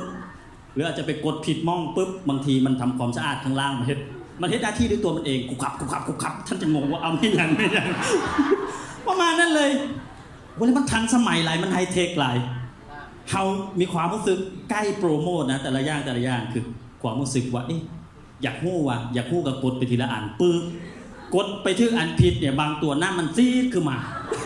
เปียกเหมือนกูจะเล่นนี่เห็นปะมันก็เป็นประสบการณ์ในชีวิตจริงๆแล้วเรื่องนี้ข้าพเจ้าคิดว่านะอยากให้ทุกท่านไปสัมผัสถ้าเฮ็ดธุรกิจนี้แล้วยังบ่สำเร็จหรือยังบ่ได้ไปเที่ยวกับกังเซ็นแบบนี้อย่าเฝ้าตายนะทุกท่านต้องไปให้ได้โอเคกินไม่ยังไงขาปูยักษ์ปกติเราเห็นปูน้อยๆมันไล่กันปึ๊บแม่นบ่โอ้โหแม้แต่ขาปูถ้าลองคิดเบิ่งเงาเป็นคืบแบบนี้เราก็พากันไปกินแรกๆกับผู้จะกินจับผู้สิงัดจับผู้สิหยังเดี๋ยวจะน้อยทางห้านอาหารเขาก็จะเอาอุปกรณ์มาอุปกรณ์นี้มันเปรียบเสมือนกับการที่จะม้างรถคันนึงเลยนะเอามาวางปุ๊บเรียงกันซาบลาบเลยอันนี้เจาะอันนี้แทงเข้าไปวิธีการอันนี้ตัดสารพัดอย่างถ้าลองคิดบ้างนะแล้วจะผู้จะกินบอกไปแรกๆผู้จะกินหลายคนกับเบื้องหน้าเบื้องตากันกินแนวใดวะใกล้ก็จะพยายามมาสอนวิธีการกินนะนำร่องให้โอเคนะต้องตัดไปนี่ก่อนแล้วทีนี้มันบอกก็ต้องเอาตัวนี้แทงงัดเข้าไปว่ากูจะกินได้แต่ละอันมันมีความรู้สึกว่าโอ้โหชีวิตนี้มันได้เรียนรู้มันได้เรียนรู้คำถามถ้าบริการเซ็นจะได้ไปบอกไป ข้าพเจ้ามองว่าข้าพเจ้าต้องเฮ็ดเวียกจากปีว่ามันถึงจะได้ไปแบบนี้อย่าว่าแต่จากปีเลยมันจากชาติว่ามันถึงจะได้ไปแบบนี้นะแต่ไปแบบมีความรู้สึกว่ามันมีอิสรภาพอ่ะไปเบิ้งดอกซากุระไปเบิ้งอย่างต่างๆอันนี้เป็นรอบแรกที่ไปญี่ปุ่นนะตอนนี้ไปโตเกียวเกียวโตครั้งที่สองก็คืออันนี้ไปที่ฮอกไกโดเป็นเมืองนึงที่มันใกล้กับรัสเซียแล้วหิมะจะตกอยู่ประมาณสัก6 เดือนอ่ะตอนหนึ่งปีนึงเนี่ย12 เดือนวะ6 เดือนนี่หิมะจะตกยาวเลยอ่ะแล้วหิมะโปรยมาโอ้โหตอนนี้ไปตะลุยหิมะจริงๆอยู่ที่ฮอกไกโดว่างๆอยากให้ทุกท่านไปเบิ่งมันจะมีช่วงเทศกาลเขาเรียกว่าแกะสลักหิมะซึ่งเขาจะมีการแข่งขันการเซิร์นประเทศนั่นเซิร์นประเทศนี้ทั่วโลกล่ะไปแข่งขันกันเพื่อแกะสลักเฮ็ดเป็นพวกเนรมิตเป็นผ้าเป็นบ้านเป็นตัวสัตว์เป็นอย่างต่างๆสารพัดอย่างช่วงที่ข้าพเจ้าไปตอนนั้นเป็นช่วงเทศกาลเขาเอิ้นว่าแกะสลักหิมะไปเห็นแล้วในความรู้สึกว่ามันเป็นสิ่งนึงเหมือนกับมันเป็นมหัศจรรย์สำหรับเรามันสุดยอดหลายนะชีวิตได้ไปสัมผัสแบบนี้เป็นประสบการณ์บ่นึกว่า500 บาทจะได้ชีวิตเรามันไปได้ไกลถึงขนาดนี้นะโอเคเห็นปะตอนนี้หิมะกำลังโปรยตัวนี้เขาเรียกว่าคลองอุตรุซึ่งหิมะโปรยคนจะเต็มหมดเลยอุณหภูมิตอนนี้ลบอยู่ 6.3 องศาท่านเห็นปะตอนที่ไปฮอกไกโดเนี่ยจริงๆแล้วเป็นคนที่มักเรื่องหิมะอยู่แล้วท่านใดที่มักลองยกมือข้าพเจ้าแนะนำเลยนะฮอกไกโดก็เป็นอีกหนึ่งเมืองล่ะถ้าว่างๆท่านลองไปเบิ่งเพราะว่ามันจะสุดยอดเลยสำหรับคนที่มักหิมะนะไปตะลุยบางทีหน้าดำหน้าเขียวอย่างกันแล้วแต่ว่าความรู้สึกเรื่องของจิตใจมีความรู้สึกว่ามันสุดยอดอ่ะมันเข้าไปในเรื่องของก้นบึ้งของหัวใจของเรามันสุดยอดเลยไปรอบนี้เนี่ยข้าพเจ้ากับท่านปวีณาเนี่ยเขาก็บอกว่าใกล้บอกว่าต้องขี่เจ็ตสกีขี่ม้าเจ็ตสกีน้ำแข็งเห็นปะหิมะพวกเขาไปขี่แบบนี้เนี่ยแรกๆนึกว่ามันจะง่ายเขาเห็นเบิ้งอยู่ในหนังมันปะเฮาก็มองว่าเฮาใส่เสื้อหนาที่สุดแล้วถุงมือหนาที่สุดแล้วใช้ระยะเวลาอยู่15 นาทีอ่ะหน้าของข้าพเจ้าซีดบ่มีเลือดท่านลองคิดเบิ่งท่านปวีณานั่งอยู่ทางหลังข้าพเจ้าเหลียวมานั่งก็เป็นหน้าแล้วอยู่เข้าไปเบิ่งคืออุณหภูมิมันติดลบอ่ะแล้วมันมีความรู้สึกแบบแรงกดดันของอากาศมันสูงหลายแล้วบวกกับเฮาอยู่เมืองฮอนแต่มันได้สัมผัสความหนาวที่มันลึกซึ้งจริงๆที่ฮอกไกโดเป็นอีกหนึ่งจุดเหมือนกันอยากให้ทุกท่านไปสัมผัสนะแล้วไปขี่เจ็ตสกีแบบนี้จะสุดยอดหลายไปต่อกันที่ไม่อย่างไรสวิตเซอร์แลนด์นี่ก็เป็นอีกที่นึงอุณหภูมิเมื่อกี้ท่านเห็นลบ 6.3 องศาเป็นปะอันนี้ลบ 16 องศาห่างกันเท่าไหร่10 องศาสั้นจุดสูงที่สุดเขาเอิ้นว่าภูเขาจูงฟางใกล้ๆกับบ่อนที่ถังเศร้ารู้จักถังเศร้าปะนะภูเขาเอเวอเรสต์ใกล้ๆกับบ่อนที่ถังเศร้าที่เขามาเฮ็ดอย่างต่างๆพวกนี้เป็นต้นสมุนไพรเนี่ยความหนาวเนี่ยโอ้โหลบ 10 กว่าองศาและอุณหภูมิเรื่องอากาศหายใจนะต้องใส่ออกซิเจนนะออกมานอกในเดียวหน้าซีดหมดเลยเพราะออกซิเจนมันน้อยแต่ว่าขึ้นไปเทิงเนี่ยขาวไปหมดเลยเขาเคยเบิ่งหนังการ์ตูนปะเคยเบิ่งหนังการ์ตูนที่แบบไม่อย่างนะการ์ตูนไม่อย่างกับไอซ์ไม่อย่างนะถ้าข้าพเจ้าจำบ่ผิดนะเห็นภาพแล้วมันมีความรู้สึกสวยงามหลายคือเป็นแบบนั้นเลยท่านวันศรียืดใส่ท่านวันศรีเมื่อท่านวันศรีท่านขาววันศรีตัวเมืองดังกับท่านขาววันศรีด้วยอันนี้ไปเยี่ยมสวิตเซอร์แลนด์มาแล้วท่านขาววันศรีนะแล้วก็ไปนำกันท่านลองคิดบ้างเห็นว่าแต่ละคนมันสุดยอดหลายทุกครั้งที่เห็นหิมะแบบนี้เนี่ยมันเหมือนกับเห็นบ้านเกิดของเราเลยเนี่ยข้าพเจ้าเห็นว่าไปแบบนี้ท่านลองคิดบ้างนะแล้วก็ที่สวิตเซอร์แลนด์เนี่ยจุดที่ดังเขาบอกว่าที่มันเป็นสัญลักษณ์ตัวนึงถ้าไปที่สวิตเซอร์แลนด์นะต้องซื้ออย่างฮู้บ่ต้องซื้อโมงอย่างโรเล็กเห็นปะนี่เป็นโรเล็กที่อยู่ที่สวิตเซอร์แลนด์แรกๆเมื่อก่อนนะเคยคิดว่าคนที่ซื้อโมงแบบนี้เนี่ยเนาะภาษาไทยเกินมาริกาไหมมั้งเก๋คนที่ซื้อโมงแบบนี้เนี่ย1มันต้องบ้า2มันต้องโง่ด้วยบ้ามีเงินและต้องโง่ด้วยเมื่อก่อนเราคิดแบบนี้นะแต่พอมาถึงที่เฮามีความรู้สึกเฮาได้ศึกษาแล้วว่าพวกนี้เนี่ยมันเป็นเหมือนทรัพย์สินนะเข้าใจทรัพย์สินปะสมมติว่าถ้าเราซื้อตอนนี้อยู่ประมาณสัก100,000อีกประมาณ2 ปีบนแน่มันอาจจะขึ้นอยู่ประมาณ120,000หรือ150,000เพราะอย่างเพราะว่าโมงเนี่ยเนาะที่สวิตเซอร์แลนด์เนี่ยในแต่ละไซส์ในแต่ละรุ่นเนี่ยเขาจะไม่ซ้ำกันคือจะไปหน้าเลยดีไซน์ไม่เลย เห็นไหมทีนี้ถ้าอยากได้รุ่นแบบนี้ก็คือต้องไปหาซื้อกับคนที่เคยซื้อแล้วฉะนั้นมันก็เลยกลายเป็นทรัพย์สินข้าพเจ้าเองก็เลยจกเงินซื้อแบบบริคิดเข้าใจป่ะเพราะคนมีเงินเขาจะบอกว่าบริคิดกัน แล้วคนบ่มีเงินส่วนใหญ่จะคิดว่าซื้อดีบ่ซื้อดีพ่อแม่รู้แม่นจกเงินไปตอนนี้ถ้าลองเบิ่งตัวเลขถึงตัวไหน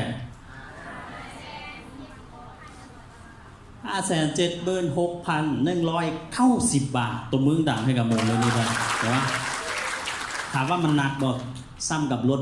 ยาริสคันนึงอ่ะที่มาห้อยอยู่มือถ้าลองคิดว่ามันหนักจำได้ไอ้พ่อนี่ก็เป็นอีกหนึ่งที่บ่งบอกถึงว่าถ้าสมมติข้าพเจ้าเองเฮ็ดธุรกิจนี้มันบ่ได้มันจะมีแบบนี้บ่นี่คือธุรกิจคันเซ็นถ้าท่านยอมเมื่อยแล้วหนักให้พอท่านจะได้แบบนี้ไปต่อกันที่ไปยังฝรั่งเศสอันนี้ฝรั่งเศสข้าพเจ้าไปตอนนี้เนี่ยปี 2008 แล้วไปปีหลังๆเนี่ยเดือน5ของปีกายเนี่ย2018พอดีครบรอบ10 ปีฝรั่งเศสนี่ไป2ครั้งแหละอันนี้คือไปฝรั่งเศสรอบแรกตอนนั้นไปน้ำกันอยู่ 3-4 ท่านด้วยกันเนาะไปฝรั่งเศสเป็นประเทศนึงที่อยู่ในฝันเหมือนกันพอเราไปเบิ่งปุ๊บเราต้องเห็นว่าประเทศเขาพัฒนาแล้วถ้าเทียบใช้กับบ้านเราก็คือเกินเป็นนับเป็นร้อยอ่ะแล้วถามว่าถ้าเราต้องการอยากจะเห็นการพัฒนาแบบนี้เนี่ยอย่างน้อยก็คือต้องตายเกิดถ้าเทียบใช้กับบรรดาประเทศที่กำลังพัฒนานะโอเคแต่ทีนี้ถ้าท่านอยากไปเห็นแบบนี้ท่านมีเครื่องมือคือคังเซ็นเคนโกที่จะนำพาท่านไปได้ถ้าท่านยอมเมื่อยยอมทุ่มเทเสียสละตนให้หลายพอเฮ็ดเวียกต่อเนื่องกับองค์กรของท่านแล้วท่านจะบรรลุเป้าหมายแบบนี้ไม่อย่างนี้ฝรั่งเศสก็จะต้องเป็นหอไอเฟลเป็นปะหอไอเฟลและกันนี้อีกหนึ่งสถานที่นี่คือ10 ปีย้อนหลัง2008ทีนี้2018พวกเขาไปนำกันอีกน่าจะบทตามกว่าประมาณ50 กว่าท่านต้องตบมือดังๆไดเรคเตอร์ท่านไดเรคเตอร์ที่อยู่ข้างหลังเลยขี่ยนต์ไปบรรยากาศในยนต์ท่านลองคิดเบิ่งขี่ยนต์ข้ามทวีปประมาณ8 ชั่วโมง 9 ชั่วโมงกว่าคนคังเซ็นถามว่าเป็นคนธรรมดาป่ะย้ำเขานอนบนนอนย้ำเขากินหลายกว่าหมู่ไหมป่ะลูกทีมนี่โอ้ยจากไวน์จากเบียร์บางคนมักเบียร์ก็เอาจนเมาขาที่คอให้มันบางคนมักไวน์ก็เอาเมื่อคืนเอาอยู่นั่นแหละขออีกท่านลองคิดเหมือนอยู่อันนี้อยู่ในยนต์นะเต็มที่กินบ่อั้นท่านลองคิดเบิ่งบรรยากาศในยนต์คล้ายๆเหมือนกับร้านขายเบียร์อยู่บ้านเราเลยกินบ่ธรรมดาคือมันได้วิถีชีวิตข้าพเจ้ามองว่าธุรกิจนี่นะแต่ถ้าธุรกิจเนี่ยมันมีหลายธุรกิจถามว่าธุรกิจอื่นให้เงินได้ท่านได้บ่ได้แต่ว่าถ้าจะให้ไลฟ์สไตล์และวิถีชีวิตแบบนี้เนี่ยยากบ่ได้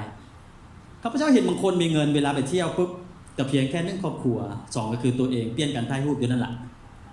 แต่ธุรกิจนี่มันสุดยอดไปไหนครับว่าท่านจะมีทีมคนที่คอยเคียงบ้าเคียงไล่กับท่านร่วมทุกข์ร่วมสุขกับท่านเนี่ยคอยเดินทาง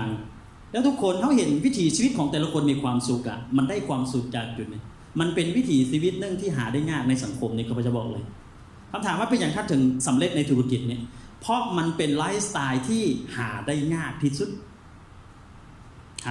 แทบบ่มีเลยแต่ในธุรกิจนี่ให้ท่านได้ที่มันเกินกว่าคำว่าเงินสุดยอดป่ะเห็นป่ะอันนี้เป็นอย่างพีระมิดที่ฝรั่งเศสนะอันนี้เป็นรอบ2นะที่ไปรอบ2เห็นป่ะถ้าเห็นคนอื่นเต้นได้เนี่ยโดดได้เนี่ยข้าพเจ้าคิดว่าน่าจะเป็นเรื่องปกตินะแต่ถ้าคนนี้โดดได้ท่านลองคิดว่าผิดปกติน้ำหนักของท่านบ่แม่นอุปสรรคเลยนะท่านเท้าสตาไก่สอนนั่งอยู่ตลาดโอเคอยู่ตลาดตัวมือดังให้ท่านด้วยเห็นป่ะสุดยอดนัดกันแล้วนะว่าต้องโดดเดี๋ยววันนี้ทุกคนสามารถเฮ็ดหน้าที่ของตัวเองได้ดีโอเคข้าพเจ้าเห็นทีมงานมีความสุขแบบนี้เนี่ยมันก็ได้ความสุขจากส่วนนี้ด้วยนะแล้วก็อันนี้คือหอไอเฟลไปรอบแรกเขาไม่ได้เห็นตอนกลางคืนหรือตอนหัวแรงแบบนี้ไปรอบที่2ทีมงานจับไวน์แทบคนละกวดนะแล้วไปนั่งรอท่าให้เขาใต้ไฟช่วงหอไอเฟลที่เขาเรียกว่าช่วงตอนแรงจะมีคนทั่วโลกเขาละเขาจะไปรอเบื้องช่วงที่เขาใต้ไฟเวลาใต้ไฟวืบขึ้นมาทุกคนก็จะโหเป็นว่าโหทึ่มขึ้นเพราะเขาไปนั่งจิบไวน์กันจนหน้าดำหน้าแดงอยู่นี่แล้วก็เกี่ยมเบื้องบรรยากาศที่เขากำลังเกี่ยมใต้ไฟ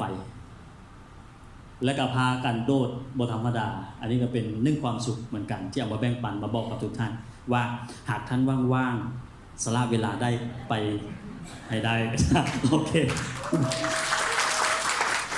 ไปต่อกันที่ไม่ยังไงเนเธอร์แลนด์หรือเขาเอิ้นว่าฮอตแลนด์จุดความประทับใจของฮอตแลนด์นี่คือว่าข้าพเจ้าเป็นคนมักธรรมชาติอยู่แล้วอัมสเตอร์ดัมเคยได้เรียนบนในประวัติศาสตร์ประเทศฮอตแลนด์หรือเนเธอร์แลนด์เนี่ยแปลกนะเป็นประเทศที่แผ่นดินเนี่ยต่ำกว่าน้ำทะเลอยู่ประมาณ2 เมตรแต่น้ำโบท่วม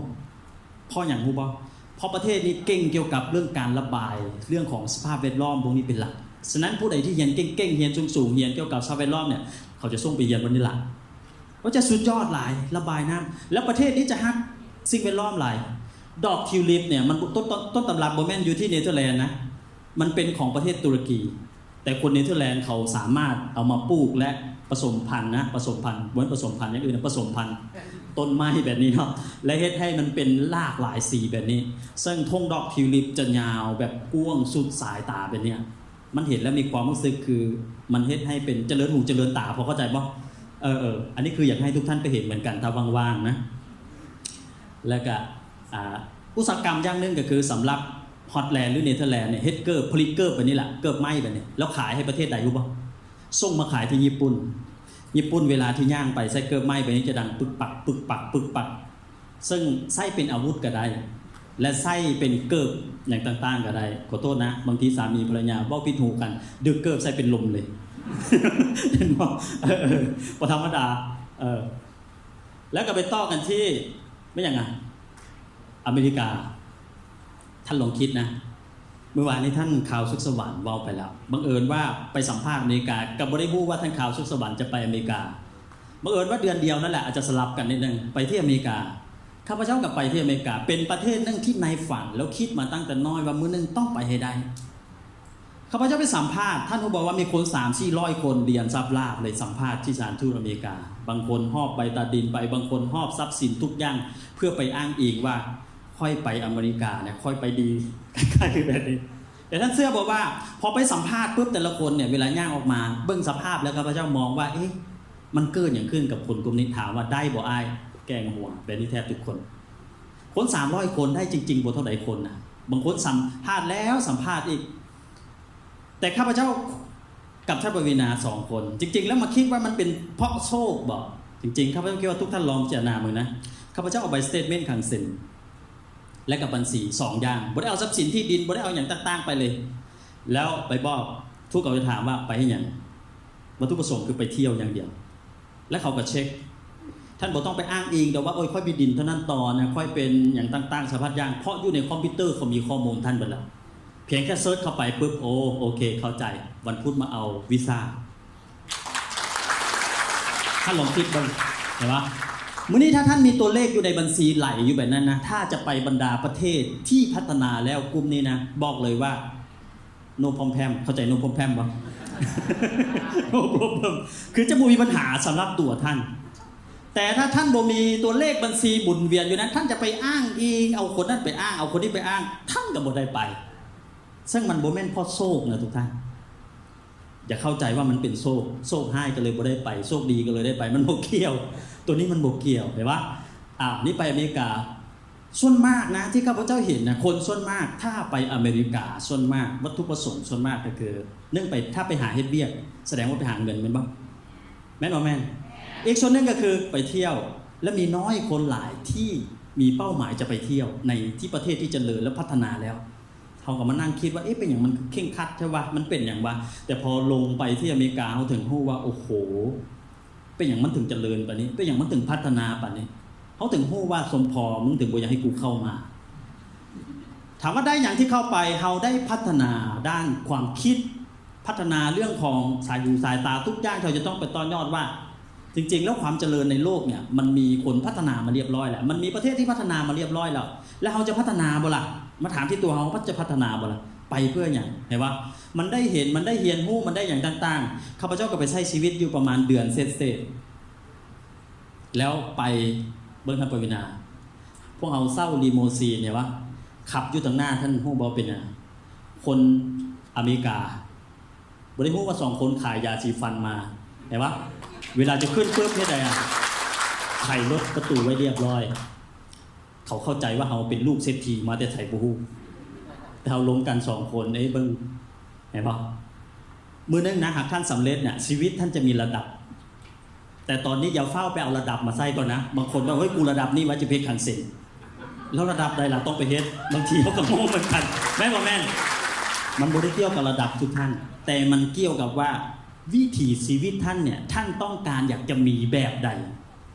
แม่นบ่แม่นท่านต้องการอยากจะมีแบบใดวิถีชีวิตท่านนะใช้ระยะเวลาอยู่ประมาณเดือนกว่าๆน่ะฉะนั้นวิถีชีวิตเขาก็คือกินช้อปปิ้งเที่ยวมานอนกินช้อปปิ้งเที่ยวมานอนน้ำหนักขึ้นอยู่ประมาณ5 กิโลข้าพเจ้าใช้ระยะเวลา1 เดือนเห็นปะแล้วไปช่วงอากาศหนาวโอเคช่วงที่ใบไม้มันกำลังเปลี่ยนสีไปเห็นแล้วมีความรู้สึกแบบสุดยอดมันเหมือนกับในฝันนั่นเลยอะแล้วรู้สึกว่ามันประทับใจหลายนะประทับใจหลายอยู่ที่อเมริกาอ่ะถ้าปวีณากับช้อปปิ้งผู้หญิงนี่ก็จะประมาณนี้แหละนะแม่โรแมนเห็นกระเป๋านี่ปานเห็นมีอย่างเลยนะโอ้เหมือนกับมีอย่างที่ก้อมไปแล้วบอกว่าเข้ามาใช่ปะถ้าปวีณาก็เป็นอีก1 คนแหละเห็นปุ๊บก็จะแล่นเข้าไปไม่ยังลุยเดี๋ยวจะได้แล่นไปไม่ยังเชนแนลแต่ละช่องพาไปแล่นช้อปปิ้งโอ้โหพวกเสื้อผ้ากระเป๋าแบรนด์เนมเพียบยาวแต่ท่านรู้ป่าวว่าจกซื้อแต่ละอันมันบ่แม่นแนวละ20,000 30,000หรือ100,000 200,000กีบจกแต่ละข้างมันระดับเท่าไหร่อ่ะถ้าคิดเป็นดอลลาร์กับบางทีกับหน่วยละ1,000 หน่วยละ 2,000 หน่วยละ 5,000 ลักษณะแบบนี้เทียบใช้เงินกีบกับสมมติว่า$1,000มันถึงเท่าไหร่ถึงเท่าไหร่บาท 30,000 กว่าบาทเนาะโอเคบางทีก็หน่วยละ 2,000 หน่วยละ 5,000เรามีความรู้สึกบางทีข้าพเจ้าก็มานั่งคิดอยู่นะถ้ากูไปขังเซ็นเนี่ยชีวิตมันจะมาถึงจะเป็นแบบนี้คือมันมีความรู้สึกภูมิใจอ่ะภูมิใจจากสิ่งที่เราได้สร้างมันขึ้นมาเห็นปะให้เรามาถึงจุดนี้ได้เห็นปะเนี่ยหน่วยนี้เบิ้งแล้วคือน้อยๆแบบนี้เห็นปะแต่พอเบิ้งราคาแล้วมันไม่ได้น้อยในทุกท่านหน่วยละ20,000หน่วยละ50,000หน่วยละ100,000เห็นปะถ้าบุญมีเงินเหมือนเมื่อก่อนข้าพเจ้าก็คงจะคิดเลยว่ามีแต่คนบ้าเท่านั้นแหละที่ซื้อแบบนี้แต่ว่านี่คือรางวัลชีวิตเนี่ยถ้ามือนึงท่านมีอิสรภาพด้านการเงินพวกนี้จะบุญปัญหาสำหรับท่านโอเคถ้าท่านยังบุญมีอิสรภาพด้านการเงินนะท่านจะบอกว่าแพงในหัวเขาจะมีคำว่าแพงนะทีบางคนฝังอยู่ในหัวแบบนี้ละอันนี้ผมไม่ทายเองนะเอามาฝากท่านสวัยทองเพราะว่าท่าน โอเคอันนี้ไปลาสเวกัสตอนไปที่อเมริกาเขาจะไปอยู่3 รัฐด้วยกันก็จะมีชิคาโกลาสเวกัสและก็ LA จะมีอยู่3 รัฐเขาไปที่ฮอลลีวูดเห็นปะไปเบิ้งเขาถ่ายทำหนังอย่างต่างๆแต่ละมื้อแต่ละวันเนี่ยจับกล้องแล่นไล่กันพระเอกบอลเรื่องต่างช่วงที่เขาไปช่วงนั้นกำลังเปิดหนังดังซึ่งเป็นหนังพวกเขาเรียกว่าแอดเวนเจอร์อย่างต่างๆพวกนี้เป็นต้นนะกำลังดังกันแล้วเขาคือหาการเปิดตัวหนังคนทั้งเมืองอ่ะมารอเบิ้งดาราแล้วหลังจากนั้นก็คือแห่หนังสะพัดยางนะไปเห็นสภาพแล้วสุดยอดนะมือนึงท่านก็จะเป็นแบบนั้นได้เหมือนกันถ้าท่านประสบผลสำเร็จอันนี้ถ้าปวีณาท่ายให้คือได้รับอนุญาตแล้วเดี๋ยวแม่ไปรับท่ายนะโอเคไปต่อกันที่นี่คืออเมริกาแต่มีเป้าหมายยังจะไปอยู่เดี๋ยวนะยังจะไปอยู่แล้วหากท่านใดว่างๆนะไปด้วยโอเคให้ไปโอเคทีนี้มาต่อกันที่ออสเตรเลียโอเคซึ่งได้ยินมานานเหมือนกันว่าเราได้ยินในภาพของออสเตรเลียส่วนมากได้ยินเกี่ยวกับเรื่องอย่างระบบการศึกษาไหมวะระบบการศึกษาที่ออสเตรเลียเนี่ยสุดยอดเป็นเลิศเลยนะที่ออสเตรเลียเมื่อเนื่องหากท่านมีลูกแล้วท่านอยากส่งเสียลูกเรียนสูงๆบางทีท่านจะบอกว่าคิดหาประเทศใดได้ว่าที่มันอาจจะอยู่เขตเอเชียหรืออย่างต่างก็จะมีสิงคโปร์ออสเตรเลียแม่นบ่แม่นประเทศพวกนี้เพราะว่าระบบการศึกษาเขาดีหลายเนี่ยข้าพเจ้าก็ได้มีโอกาสไปตอนช่วงที่ข้าพเจ้าไปเนี่ยก็ใช้ระยะเวลาอยู่เดือนกว่าเหมือนกันไปอยู่3 รัฐเหมือนกันที่ออสเตรเลียอันนี้จะเป็นเมลเบิร์นเนาะไปเห็นสภาพบ้านเมืองเขาอันนี้ก็เป็นประเทศที่พัฒนาแล้วจุดที่มาร์กและประทับใจที่ออสเตรเลียเนี่ยในประเทศออสเตรเลียมีกิจกรรมหลากหลายอย่างให้ท่านเล่นฉันบอกว่าจะเป็นคนทั้งครอบครัวหรือคนอย่างต่างๆถ้าอาศัยอยู่ที่ออสเตรเลียเนี่ยเขาจะมีกิจกรรมตลอดจะมีกิจกรรมนั่นกิจกรรมนี้อย่างต่างๆสิ่งที่มาร์กและประทับใจที่สุดส่วนนึงก็คือทะเล มหัศเป็นพวกเกาะแต่ละเกาะแก้วแต่ก็งามหลายน้ำนี่โอ้โหเบิ้งไปเห็นแล้วบ้านเฮาเขาเอื้อนอย่างเป็นตาสะอ่อนแม่นบ่แม่นเห็นแล้วมันสุดยอดอ่ะและก็ไปเรื่องของสัตว์วาซิ่งอีกส่วนนึงคือต้นไม้อ่ะต้นไม้ที่อยู่ตัวเมืองซึ่งต้นใหญ่ๆอ่ะข้าพเจ้าเห็นแล้วมีความรู้สึกว่าโอ้โหแสดงว่าเขาอนุรักษ์ได้ดีเป็นประเทศหนึ่งที่ฮักเกี่ยวกับเรื่องของธรรมชาติแล้วอนุรักษ์ได้ดีหลายในประเทศออสเตรเลียว่างๆลองไปเบิ่งนะโอเคแล้วก็อันเมื่อกี้นี่เมลเบิร์นทีนี้ก็จะเป็นทัสเมเนียโอเคที่ไปซึ่งมันเป็นเกาะหนึ่งเหมือนกันนะอันนี้เป็นอย่างสัญลักษณ์จิงโจ้มันว่ามูทงคือไปเห็นแล้วมีความรู้สึกสัตว์ประเภทนี้นะถ้ามันมีสัมผัสเหมือนกับมนุษย์อย่างนึงเนี่ยข้าพเจ้ามองว่าจริงๆมันเบ้าได้เนี่ยมันเป็นเหมือนมนุษย์เลยนะคือไปเห็นแล้วยืนบอกเรื่องอย่างต่างๆลักษณะการยืนการย่างการอย่างต่างๆอยู่กับมนุษย์นะเพราะว่าสัตว์ที่ออสเตรเลียเนี่ยเวลาเห็นคนมันจะย่างเข้ามาหามันจะโบแลนหนีเหมือนกับสัตว์บ้านเราไม่รู้ว่าแม่นเห็นนกเดินมาแต่พ่นปบเลยถ้าเห็นคนเพราะคนพยายามเอาปืนยิงมันตลอดไม่บ่แม่นแต่ที่นี่เขาอนุรักษ์ไว้เขารักษาไว้เดี๋ยวว่างๆทุกท่านลองไปเบิ่งกันอันนี้คือทัสเมเนียแล้วอีกจุดนึงที่ประทับใจในส่วนนี้เนี่ยเขาเอิ้นว่าเป็นเกาะนึงนะเป็นไอแลนด์อยู่ที่ออสเตรเลียนะชื่อเกาะบลูนีไอแลนด์ซึ่งเกาะนี่ครับท่านปวีณาพวกเราซื้อบัตรไปลงไปนี่มันตกอยู่ประมาณคนนึงประมาณ100 กว่าเหรียญท่านปวีณาเพื่อจะอยู่กับแม่น้ำอยู่แล้วเคลื่อนน้ำเงิมทุกท่านรู้บ่ข้าพเจ้าก็มองว่าท่านปวีณานี่ปกติอยู่แล้วสบายอยู่แล้วเรื่องน้ำเรื่องอย่างต่างๆพวกนี้แล้วก็ข้าพเจ้าไปอุณหภูมิอยู่ประมาณน่าอยู่ประมาณสัก8 หรือ 9 องศาตอนนั้นอากาศก็เย็นพอสมควรนะแต่พวกเราไปตอนที่เรือลงไปเรือเฟอร์รี่ลักษณะแบบนี้แล้วเวลาแล่นไปมันเหมือนกับแอดเวนเจอร์น่ะขี่ไปปุ๊บแล้วน้ำมันเป็นคลื่นแบบนี้ถูกไหมแล้วเวลาคลื่นมันขึ้นมาเรือมันจะตัดกับน้ำมันจะไปประมาณท่านภูมิเลยไปไกลพอสมควรนั่งอยู่นี่มีทั้งคนญี่ปุ่นมีทั้งคนออสเตรเลียหรืออาจจะคนต่างประเทศแหละทั่วโลกนะครับรู้ว่าเป็นประเทศใดๆในนั้นมันมีคนลาวด้วย2 คนทุกคนเฮฮากันหมดเลยอาจจะมีการคล้ายๆคือขี้แบบไม่อย่างนั้นเขาแบบซิงซ่าพวกอย่างต่างๆแบบนี้แล้วมีความซึ่งเขาบอกว่าต้องไม่อย่างนั้นต้องแค่ต้องอย่างต่างๆข้าพเจ้าก็เป็นคนนึงที่แบบโผล่ไปกับกระเซ้าขึ้นเป็นช่วงๆเดี๋ยวมาเบิ่งท่านปวีณาหน้าซีดเราให้ข้าพเจ้าว่าอ้าวเป็นอย่างคือให้คือมันตกใจแรกๆโบ้ด้วยความเฮฮาปาร์ตี้ของเขาแต่ว่าแล้วก็เดี๋ยวมาเบิ่งท่านปวีณาบอกว่าก็เลยถามท่านปวีณาเอ้านี่อยู่บ้านเฮาเนี่ยน้ำบางหลายเครื่องน้ำเงิน2เหมือนบ่ข้าพเจ้าบ้านข้าพเจ้าไม่ได้มีน้ำใหญ่ปานนั้นแต่ด้วยความตกใจแล้วเห็นมีความรู้สึกเขาพาเราไปเบิ่งเป็นอย่างเพนกวินเคยเห็นเพนกวินบ่เห็นตัวเป็นๆเลยแล้วก็แมวน้ำกว่าจะไปถึงใช้ระยะเวลาอยู่2 ชั่วโมงเลี้ยวเบื้องหน้าจากหน้าซีดนั่นอย่างแต่มันได้ความรู้สึกลึกๆมันได้อย่างว่ามันได้แบบวิถีชีวิตอีกแบบอ่ะมันให้เรามีความรู้สึกว่านี่แหละคือพระข้าพเจ้าบอกไปเมื่อกี้ว่าชีวิตมีค่าและเราได้ไปสัมผัสได้ไปเห็นไปนั้นมันคือประสบการณ์ชีวิตนะที่หลายๆคนก็อยากไปพบไปเจอแต่ท่านจะไปเป็นนี้ได้อ่ะท่านต้องมีอิสรภาพเห็นไหมแล้วไปต่อกันที่ซิดนีย์อันนี้เป็นสัญลักษณ์ของออสเตรเลียซึ่งเป็นประเทศหนึ่งที่ดึงดูดนักท่องเที่ยวทั่วโลกไปเที่ยวที่ออสเตรเลียเนี่ยแต่ละปีบ่ธรรมดาซึ่งรายรับของเขาจากการท่องเที่ยวแต่ละปีนะถือว่าหลายสถานที่ท่องเที่ยวที่ออสเตรเลียเห็นว่าโอเปร่าเฮาส์นะแล้วก็อีกส่วนนึงเป็นอย่างนี้อันนี้จะเป็นฮาร์เบอร์บริดจ์เห็นปะกำปั้นมีอย่างต่างๆพวกนี้เป็นต้นอยากไปบ๊อบอยากไปบ๊อบแล้วจะไปได้แนวใดก็คือเฮ็ดเวียกให้หนักพอหนักแล้วก็หนักจำไว้นะว่าบุ้ยไผ่ตายเพราะเฮ็ดเวียกหนักเก็บปะบางคนบอกว่าเนี่ยข้าพเจ้าก็หนักแล้วให้หนักพอเมื่อก่อนข้าพเจ้าเฮ็ดเวียกพื้นฐานเนี่ย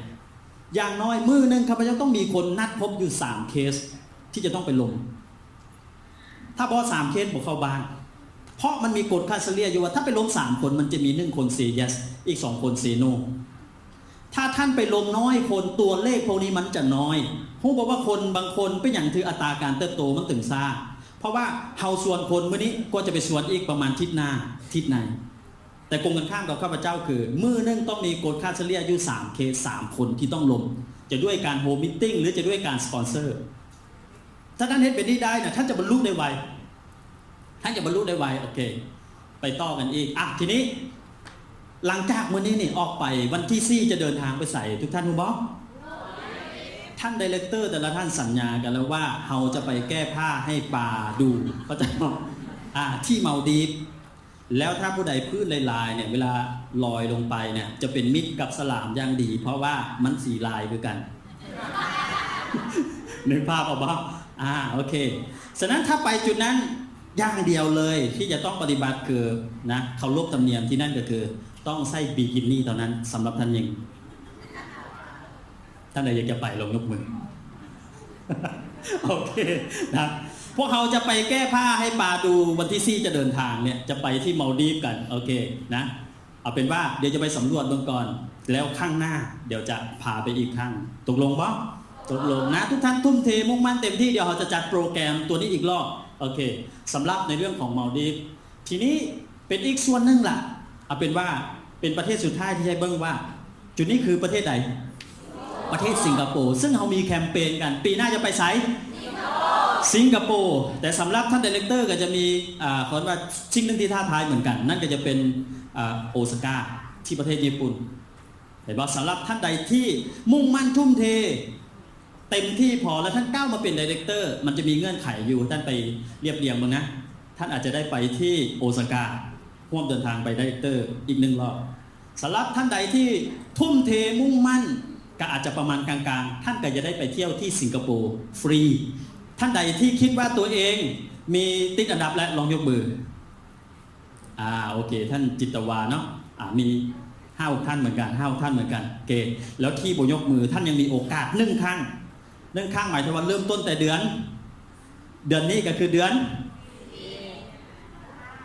จะก้าวเข้าสู่เดือน5เนี่ยแหละเดือน5เป็นต้นไปถ้าท่านมุ่งมั่นทุ่มเทกัดฟันสู้ให้พอท่านจะได้ไปจิบไวน์กันที่ประเทศสิงคโปร์เดี๋ยวมาพูดจากสิงคโปร์คร่าวๆว่าเป็นอย่างจะต้องไปสิงคโปร์ถ้าหากท่านอยากไปเบิ่งความเจริญแล้วอยากพูดถึงว่า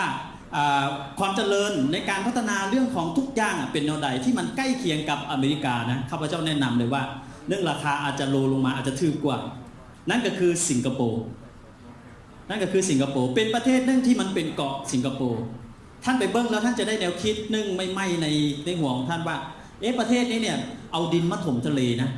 เอาดินมาถมทะเลแล้วไปสร้างตึกไปสร้างอาคารไปสร้างอย่างต่างๆเพราะว่าพื้นที่ดินมันน้อยมองเบิ้งแล้วถ้าเป็นเรามีความรู้สึกว่ากว่าจะถมหนองถมบวกถมอย่างต่างๆธรรมดาเนี่ยยังบ่ธรรมดาเลยแม่นบ่แม่นต้องใช้เงินธรรมดาแต่นี่ซื้อดินจากต่างประเทศมาถมเลยเขาเฮ็ดได้แนวใดมันบ่แปลกเพราะว่ารวยไม่รู้ว่าแม่นอันนี้คือที่สิงคโปร์ท่านลองไปเบิ้งนะตอนนั้นข้าพเจ้าไปเนี่ยถ้าจำบ่ผิดนะน่าจะประมาณสักปี2009ปีนี้ปีใด2019ปีหน้าปี2020จะไปอีกรอบอาจจะเป็นครบรอบ10 ปีที่จะได้ไปสิงคโปร์อีกรอบเป็นประเทศนึงที่พัฒนาแล้วตอนนั้นเราไปมันจะมี2 โปรแกรมนึงคือประเทศมาเลเซียและประเทศสิงคโปร์แต่ข้าพเจ้าประทับใจหลายสิงคโปร์โอ้โหทุกอย่างละเอียดเม็ดเต็ดขอโทษนะถ้าหากท่าน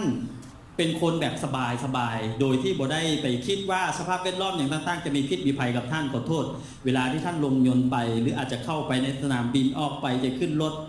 แล้วท่านไปสูบยาแล้วพยายามทิ่มอยู่ทางข้างบ่ได้กับบ่ฮู้หรืออาจขอโทษอาจจะไปท่มน้ำลายอยู่บ่ได้บ่นึงแล้วมันจะมีคนตามก้นท่านไปบางทีท่านอาจจะคิดว่าเฮามีบริการเว้ยจริงๆบ่แม่นท่านเกี่ยงถึกปรับไปเลยเพราะว่ากล้องวงจรทุกจุดอยู่ที่สิงคโปร์ควบคุมโดยรัฐบาลต้นไม้ปลูกขึ้นมาหรืออย่างต่างๆคนที่เรียนเก่งๆนะคนที่เรียนเก่งๆได้เรียนที่สิงคโปร์คนที่เรียนโบเก่งส่งไปเรียนนอกประเทศหลักสูตรการพัฒนายอดเยี่ยมนะไปเบิ่งที่สิงคโปร์กันซึ่งมีสถานที่ท่องเที่ยวหลากหลายจุดเป็นประเทศน้อยก็จริงตอนข้าพเจ้าไปตอนนั้นประชากรอยู่ประมาณ 500,000 กว่าคนปัจจุบันน่าจะตกอยู่ประมาณล้านกว่าคนนะทุกอย่างมีการพัฒนาสุดยอดท่านเห็นเพราะว่าอาคารตัวนี้สัญลักษณ์ตัวนี้เนี่ยมันคล้ายๆกับเนี่ยมันคล้ายๆกับเรือเพราะมันเป็นท่าเรือแล้วท่านไปเบิ่งว่าอยู่ในนี้มันมีอย่างแดมีทั้งศูนย์รวมการช้อปปิ้งการค้าบวกกับคาสิโนหรืออย่างต่างๆสารพัดอย่างว่างๆบ่แม่นว่างแล้วตอนนี้เอาจริงเลยว่าท่านจริงจังและท่านจริงใจกับตัวเองแต่บอกท่านยังมีเวลาอีก1 เดือนสู้บ่สู้สู้บ่สู้ ท่านยังมีเวลาอีก1 เดือนเต็มที่นะแล้วท่านคุริฟายเริ่มต้นแต่เดือนนี้ไปจนไปถึงเดือนที่2 เดือน 2ของปีหน้าเนี่ยท่านจะได้ไปเที่ยวสิงคโปร์ฟรีอยากไปบ๊อบอันนี้ฝากทุกท่านด้วยนะหากท่านมุ่งมั่นทุ่มเทตั้งใจจริงเดี๋ยวเขาจะไปจิบไวน์กันอีกทีอยู่ที่สิงคโปร์นอกจากการท่องเที่ยวแล้วคำถามว่าได้อย่างแดกับธุรกิจนี้จุดนี้คือเขาเอ่นว่าเกียรติยศชื่อเสียงซึ่งมันเกินจากความฝันเรามาละซึ่งเมื่อก่อนข้าพเจ้ามองว่าสิ่งนี้เนี่ยอาจจะไม่ได้มีอยู่ในฝันเลยแต่มันเกินจากความฝันเรามาแล้วถามว่าได้อย่างแดอันนี้ภาพที่บริษัทให้เกียรติโดยการคนมาลงหน้าปกของตอนนั้นเป็นตำแหน่ง Proud Star นะตบมือดังๆให้ด้วยโอเคมือหนึ่งให้ท่านประสบผลสำเร็จแล้วท่านจะได้ลงปกแรกๆตอนที่ยังเป็นตำแหน่งน้อยจะได้ลงที่ Manager Management SM Ruby เพอก็จะน้อยพอเมื่อนึงท่านเป็น Proud Star หรือเป็น Royal Crown เนี่ยท่านก็จะมีภาพเต็มหน้าปกเลยอันนี้คือรางวัลแห่งเกียรติยศส่วนหนึ่งอีกก็จะเป็นป้ายข้าพเจ้าเป็นตัวแทนของประเทศลาวเพื่อไปถ่ายรูปติดบิลบอร์ดเมื่อก่อนนะที่ประเทศไทยซึ่งมีตัวแทนตอนนั้นเขาเปิด Global One จะมีทั้งนิกข้าพเจ้ากับทัพวินาเป็นตัวแทนและกับคังเซนเวียดนามคังเซนพม่าคังเซนกัมพูชีและคังเซนไทยอีกคังเซนอินโดนีเซียเวลาที่ลงสนามบินสุวรรณภูมิไปเวลาเห็นแล้วมีความรู้สึกว่าชีวิตเรามาได้ไกลถึงขนาดนี้กูว่ามันเกินจากสิ่งที่เราฝันแล้วนี่เป็นรางวัลเกียรติยศชนหนึ่งผู้บอกว่านี่เป็นซ่องใดเป็นซ่องเอวีลาวเป็นรายการแบรนด์ดังเขาจองตัวน่าจะประมาณ 3-4 ครั้งแล้วนะแต่ข้าพเจ้ายังไม่ให้คำตอบเขาแต่หลังๆมาเนี่ยไปพอดีไปออกรายการเนี่ยเขาก็งงว่าเราประสบผลสำเร็จได้แนวใดคนส่วนมากบ่เข้าใจเขาว่าเน็ตเวิร์กเขาบ่เข้าใจเขาว่าเครือข่ายนี่ข้าพเจ้าก็ได้รับเกียรติไปเพื่อไปออกรายการแบ่งปันแบบนี้หลังๆมาเขาก็บอกว่าจะออกข้อหมายคือมาอีกได้บ่เป็นการที่เขาจะจัดโชว์เรื่องพิเศษว่าอาจจะเป็นช่วงรายการพิเศษว่าเกี่ยวกับในเรื่องของความสำเร็จเป็นความสำเร็จเฮาทีละสอดหลังๆมาเนี่ยคือตอบปฏิเสธเข้าไปแล้วอันนี้เป็นรางวัลเกียรติยศอีกจุดหนึ่งแหละที่ข้าพเจ้าคิดว่าคนที่เฮ็ดธุรกิจนี้ถ้าท่านยั่งยืนความสำเร็จท่านจริงมื้อนึงท่านต้องไปถึงจุดนี้ซึ่งเขาเอิ้นว่าเป็นไม่อย่างว่ารางวัลนักขายตรงดีเด่นข้าพเจ้าก็เป็นตัวแทนของประเทศลาวคนที่2ที่ได้ไปก็จะเป็นท่านข่าวสุขสวรรค์นะที่เป็นตัวแทนตบมือดังๆกับท่านด้วยแต่สำหรับคนที่3จะเป็นท่านใดนั้นเดี๋ยวท่านลองเบิ่งว่าอัพไลน์ของท่านแต่ละท่านนะจะให้ท่านไปให้กำลังใจในการที่จะขึ้นไปเวทีนี้หรือบ่ซึ่งรวมกันหลากหลายบริษัทแต่ก็จะมีตัวแทนของบริษัทที่ขึ้นไปฮับโลกในนามของเป็นนักธุรกิจนักขายดีเด่นในการสร้างธุรกิจมื้อนึงท่านก็จะได้แบบนี้มีความรู้สึกภาคภูมิใจและตื่นเต้นหลายนะในมื้อนั้นนี่อีกคือส่วนหนึ่งแหละจากการที่เขาประสบผลสำเร็จมันก็จะมีตำแหน่งนึงอีกของฮับเป็นอย่างพวกบางคนอาจจะคิดว่าเป็นไดมอนด์เป็นเอเมอรัลด์เป็นไดมอนด์เป็นคราวสตาร์นี่คือจุดสูงสุดแหละแต่ข้าพเจ้าบอกว่านั่นยังบ่เป็นจุดสูงสุด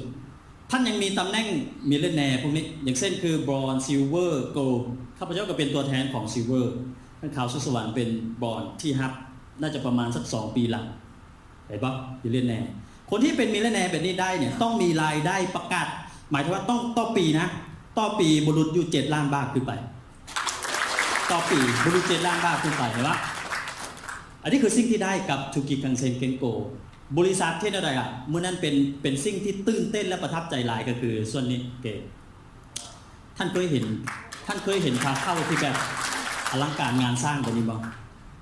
ภาพเมื่อนั้นหันข้าพเจ้าคิดอย่างเดียวคืออยากให้ทุกคนไปเห็นหลากหลายคนว่านั่นคือมื้อนึงหากท่านสำเร็จท่านก็จะได้ร่วมพาเข้ากับผู้บริหารหรือท่านประธานมีหลากหลายท่านเนี่ยท่านรองประธานในภาพเมื่อนั้นนะสิ่งที่ประทับใจที่สุดคือข้าพเจ้าเห็นอาหารเต็มโต๊ะเลยแต่ข้าพเจ้ากินได้แต่เพียงแค่ 2-3 คำมีทั้งหมูมีทั้งอกหลากหลายอย่างคือมันปลื้มเข้าใจบอกเข้าใจก็ปลื้มคือประทับใจคือมีความรู้สึกแบบโอ้โหอยากให้ดาวไลน์อยากให้ทุกคนขึ้นมาแบบนี้อยากให้ทุกคนได้เห็นแบบนี้อยากให้ทุกคนได้รับสิ่งที่ดีๆแบบนี้เดี๋ยวเบื้องกันท่านข่าวทุกสวรรค์2 คนพูดแล้วเพียงแค่เบื้องตาก็พูดแล้วว่าเราต้องการอยากให้องค์กรเข้ามาสัมผัสแบบนี้ซึ่งมันเป็นรางวัลแห่งเกียรติยศที่ข้าพเจ้ามองว่าธุรกิจอื่นให้เราบ่ได้แล้ว นี่คือธุรกิจขังเซนตัวมือดังกับขังเซนเลยนะอันนี้คือมีเวลาว่างๆพอว่างท่านไปใส่ข้าพเจ้าแปลกจากคนทั่วไปพอว่างปุ๊บก็จะเอาเวลาไปออกกำลังกายไปฟิตเนสโอเคปะท่านใดที่ไปฟิตเนสแถวใกล้ๆกับห้วยหงก็จะมีเป็นเมมเบอร์อยู่นะประมาณแต่ละปีอย่างต่างๆคนนี้เป็นต้นนะคือเข้าไปฟิตเนสแบบนี้คันบอกเข้าฟิตเนสแบบนี้เนี่ยบางทีหน้าตาจะยับเยินหมดแล้ว โอเคแต่ยอมรับว่าเวลามันเฮ็ดให้ชีวิตของเรามันดีขึ้นจริงๆข้าพเจ้าบอกเลยว่าเมื่อนี้หากท่านบ่มีเวลาเนี่ยปัญหาสุขภาพจะเกิดขึ้นแน่นอนซ้ำๆซากๆอีกเพราะหลายๆคนบ่เข้าใจว่าเรื่องสุขภาพเนี่ยต้องเป็นคนที่สุขภาพแข็งแรงมาแล้วจริงๆบ่แม่นจริงๆข้าพเจ้าพื้นฐานเป็นคนที่สุขภาพบ่ค่อยดีแต่มันอยู่ที่เราต้องดูแลตัวเองแต่โชคดีที่เราอยู่กับธุรกิจคังเซ็นที่มีผลิตภัณฑ์ดีๆคังเซ็นสอนให้เรารู้จักคำว่าสุขภาพที่ดีซึ่งมันได้เกินพวกคำว่าเงินเนี่ยข้าพเจ้าคิดว่าบ่มีสอนอีกแล้วในที่จุดอื่นนะที่บอกว่าท่านต้องดูแลสุขภาพนะสุขภาพที่ดีมันต้องแบบใดในผลิตภัณฑ์คังเซ็นทุกตัวสอนให้ท่านรู้แม่นบ่แม่นแล้วอันนี้เป็นเรื่องนึงอีกที่บ่เคยบอกผู้ใดมาหรือท่านใดมาเนาะล่าสุดเนี่ยข้าพเจ้ากับท่านปิวนากันลมกันนี่เป็นอีก1หลังที่บ้านพวกเราซื้อไม้นะหลังนี้10 กว่าล้านนะครับเป็นบ้านจัดสรรที่หนองทาบางทีท่านไดเรคเตอร์ท่านหลังท่านสวัยทองเนี่ยไปแล่นจ็อกกิ้งอยู่แถวนั้นแทบทุกวันเลยนะแต่ข้าพเจ้าซื้อไปหลังนึงล่ะถามว่าบ้านหลังนี้เนี่ยมันมีจุดดีจุดเด่นอะไรเป็นอย่างข้าพเจ้าถึงซื้อบ้านหลังนี้ทั้งที่เราก็มีบ้านอยู่แล้วนะโอเคป๊อบ้านนี้มันเป็นได้ทั้ง2อย่างทั้งหนี้สินและทรัพย์สินนะโอเคทีนี้เราเบิ่งนำกันว่าบ้านหลังนี้ข้าพเจ้าซื้อเป็นทรัพย์สินเพราะว่าถามว่ามันมีอย่างใดอยู่ในบ้านหลังนี้มันมีออปชั่นหลายไงเราเป็นคนมักออปชั่นอยู่แล้วเข้าใจป่ะทีนี้มันมีอย่างว่ามันมีบ้านที่ในจินตนาการเราบอกว่าคือในบ้านเนี่ยมันจะต้องมีสระว่ายน้ำมันจะต้องมีฟิตเนสมันจะต้องมีสนามหญ้ามันจะต้องมีอย่างต่างๆข้าพเจ้าก็หาหลายที่พอสมควรที่นครหลวงเวียงจันทร์ปัญหามันก็คือผู้บอกว่าบ้านเขาอาจจะดีจริงแต่ปัญหามันคืออย่างผู้บอกปัญหาคือขี้ฝุ่นไงเขามี4 ฤดูร้อนฤดูหนาวฤดูฝนฤดูฝุ่นด้วยแม่นบอกแม่นคือมีความรู้สึกล่างรถมาแล้วปุ๊บเข้าบ้านฝุ่นเต็มท่านมีความรู้สึกแบบนี้บ้างบางทีจอดรถอยู่ดีๆฝุ่นมาติดได้เท่าไหร่ผมเข้าใจก็เลยมีความรู้สึกว่าจะเห็นอะไรดีวะนี่ก็เลยหาพื้นที่เลาะไปเลาะมาจุดนี้เป็น1จุดซึ่งเขาเรียกว่าเป็นดินหนองทานะซึ่งมันเป็นบ้านโครงการไปฟังแล้วมีความรู้สึกว่าโอเคว่ะมันโดนตัวเราก็เลยมันมีอย่างแดนนะในออปชั่นมันเนี่ยมันก็จะมีพวกเขาว่าบอลเด็กน้อยลิ้นบ้างแล้วก็จะมีสนามบอลย่างบ็อกกิ้งอย่างต่างๆคนนี้เป็นต้นเห็นปะแล้วก็มีบอลนั่งเป็นตู้เป็นอย่างประโคมเขาเฮดบอลรีแลกอย่างต่างแล้วก็กล้องวงจรปิดทุกอย่างเซฟตี้หมดเลยเข้าออกอย่างต่างๆมีคนยามดูแลอย่างต่างๆเพราะหมายคือเราอยู่บ้านเนี่ยเป็นเดือนได้สบายเหตุผลว่าเราเป็นคนมักอิสระภาพพอนึกภาพบอกซึ่งอาจจะเป็นข้าพเจ้าที่นั่งจำเจอยู่บ้านและอย่างต่างๆบอกเราเป็นคนมักอิสระภาพนะแล้วก็จะมีสระว่ายน้ำด้วยอันนี้ก็เป็นออปชั่นนึงที่ประทับใจนะโอเคสระว่ายน้ำแล้วก็จะมีฟิตเนสด้วยเห็นปะมีศูนย์การค้าและพิเศษอย่างนึงคือเขาจะมีมหาลัยซึ่งอาจจะเป็นหลักสูตรกับมาจากต่างประเทศเพื่อเป็นการพัฒนาต่อเสื่อมต่อเพื่อพยายามไปเรียนต่างประเทศไปเรียนอย่างต่างๆไปฟังแล้วมีความรู้สึกว่าโอเคก็เลยซื้อบ้านหลังนี้ไว้ตบมือดังให้ด้วยเนาะ500 บาทได้แบบนี้เอาบ่เนี่ยอันนี้เป็นลักษณะของบ้านจริงๆแล้วบ้านจริงๆบริง่ายนะแต่มันมีออปชั่นค่อนข้างที่จะเต็มและมีความรู้สึกว่ามันสุดยอดไงที่มันเป็นธรรมชาติเป็นอย่างต่างๆพวกนี้เป็นต้นนะอันนี้หลักๆในบ้านมันจะเป็นแบบนี้เห็นปะโอเคห้องครัวห้องนอนอย่างต่างๆอันนี้ส่วนหนึ่งที่เอาไม่ท่านเบิ่งคำถามว่าถ้ามื้อนี้เราบกก้าวไปถึงอิสรภาพด้านการเงินเราจะมีได้แบบนี้มั้งเห็นปะข้าพเจ้ากำลังบอกนะว่ามื้อนี้ท่านมาถึงทางแล้วท่านมาถึงทางแล้วเพียงแค่ท่านยังบ่ได้ตัดสินใจคนที่เขาประสบความสำเร็จเขาตัดสินใจในธุรกิจนี้มันจะมีอยู่3ช่วงแรกก็คือตัดสินใจสมัครคนที่ตัดสินใจสมัครถามว่าสำเร็จได้บ่ยังบ่ได้บ่งบอกว่าเขาจะสำเร็จได้บ่แต่ว่าช่วงที่2คือตัดสินใจลงมือพอตัดสินใจลงมือแล้วว่ามีความคิดอยากสำเร็จแล้วแ แต่ยังบ่เด็ดขาดพอพูดได้เท่าใดบางทีลงมือแล้วก็มาพักแล้วก็มานั่งคิดเฮาเฮ็ดถูกหรือเฮ็ดผิดบางทีก็ลงมือแม่ทีมว่าก็ลงมืออ้าวเดี๋ยวก็กลับมานั่งคิดว่าเฮ็ดถูกหรือเฮ็ดผิดมีคนปฏิเสธแล้วก็กลับมานั่งคิดแบบนี้ยังบ่ได้แม่นตัดสินใจสำเร็จคนที่ตัดสินใจสำเร็จในธุรกิจนี่จริงๆคือคนที่ตัดสินใจเฮ็ดโดยที่บ่มีเงื่อนไขเขาเอามาตัดสินใจสำเร็จแล้ว คนกลุ่มนี้บางทีครอบครัวห้ามยังลุยข้างบ้านห้ามยังลุยมู่ห้ามยังลุยฟ้าจะฝนตกหรือฟ้าจะแดดไผ่จะไปสนว่าอันนั้นอันนี้แต่คนกลุ่มที่บ่สนจะบรรลุอย่างเดียวคือจะฟ้าฟันบรรลุอย่างเดียวเป็นอย่างคนกลุ่มนี้เขาถึงเป็นแบบนี้เพราะว่าเขามี mindset ที่เข้มแข็ง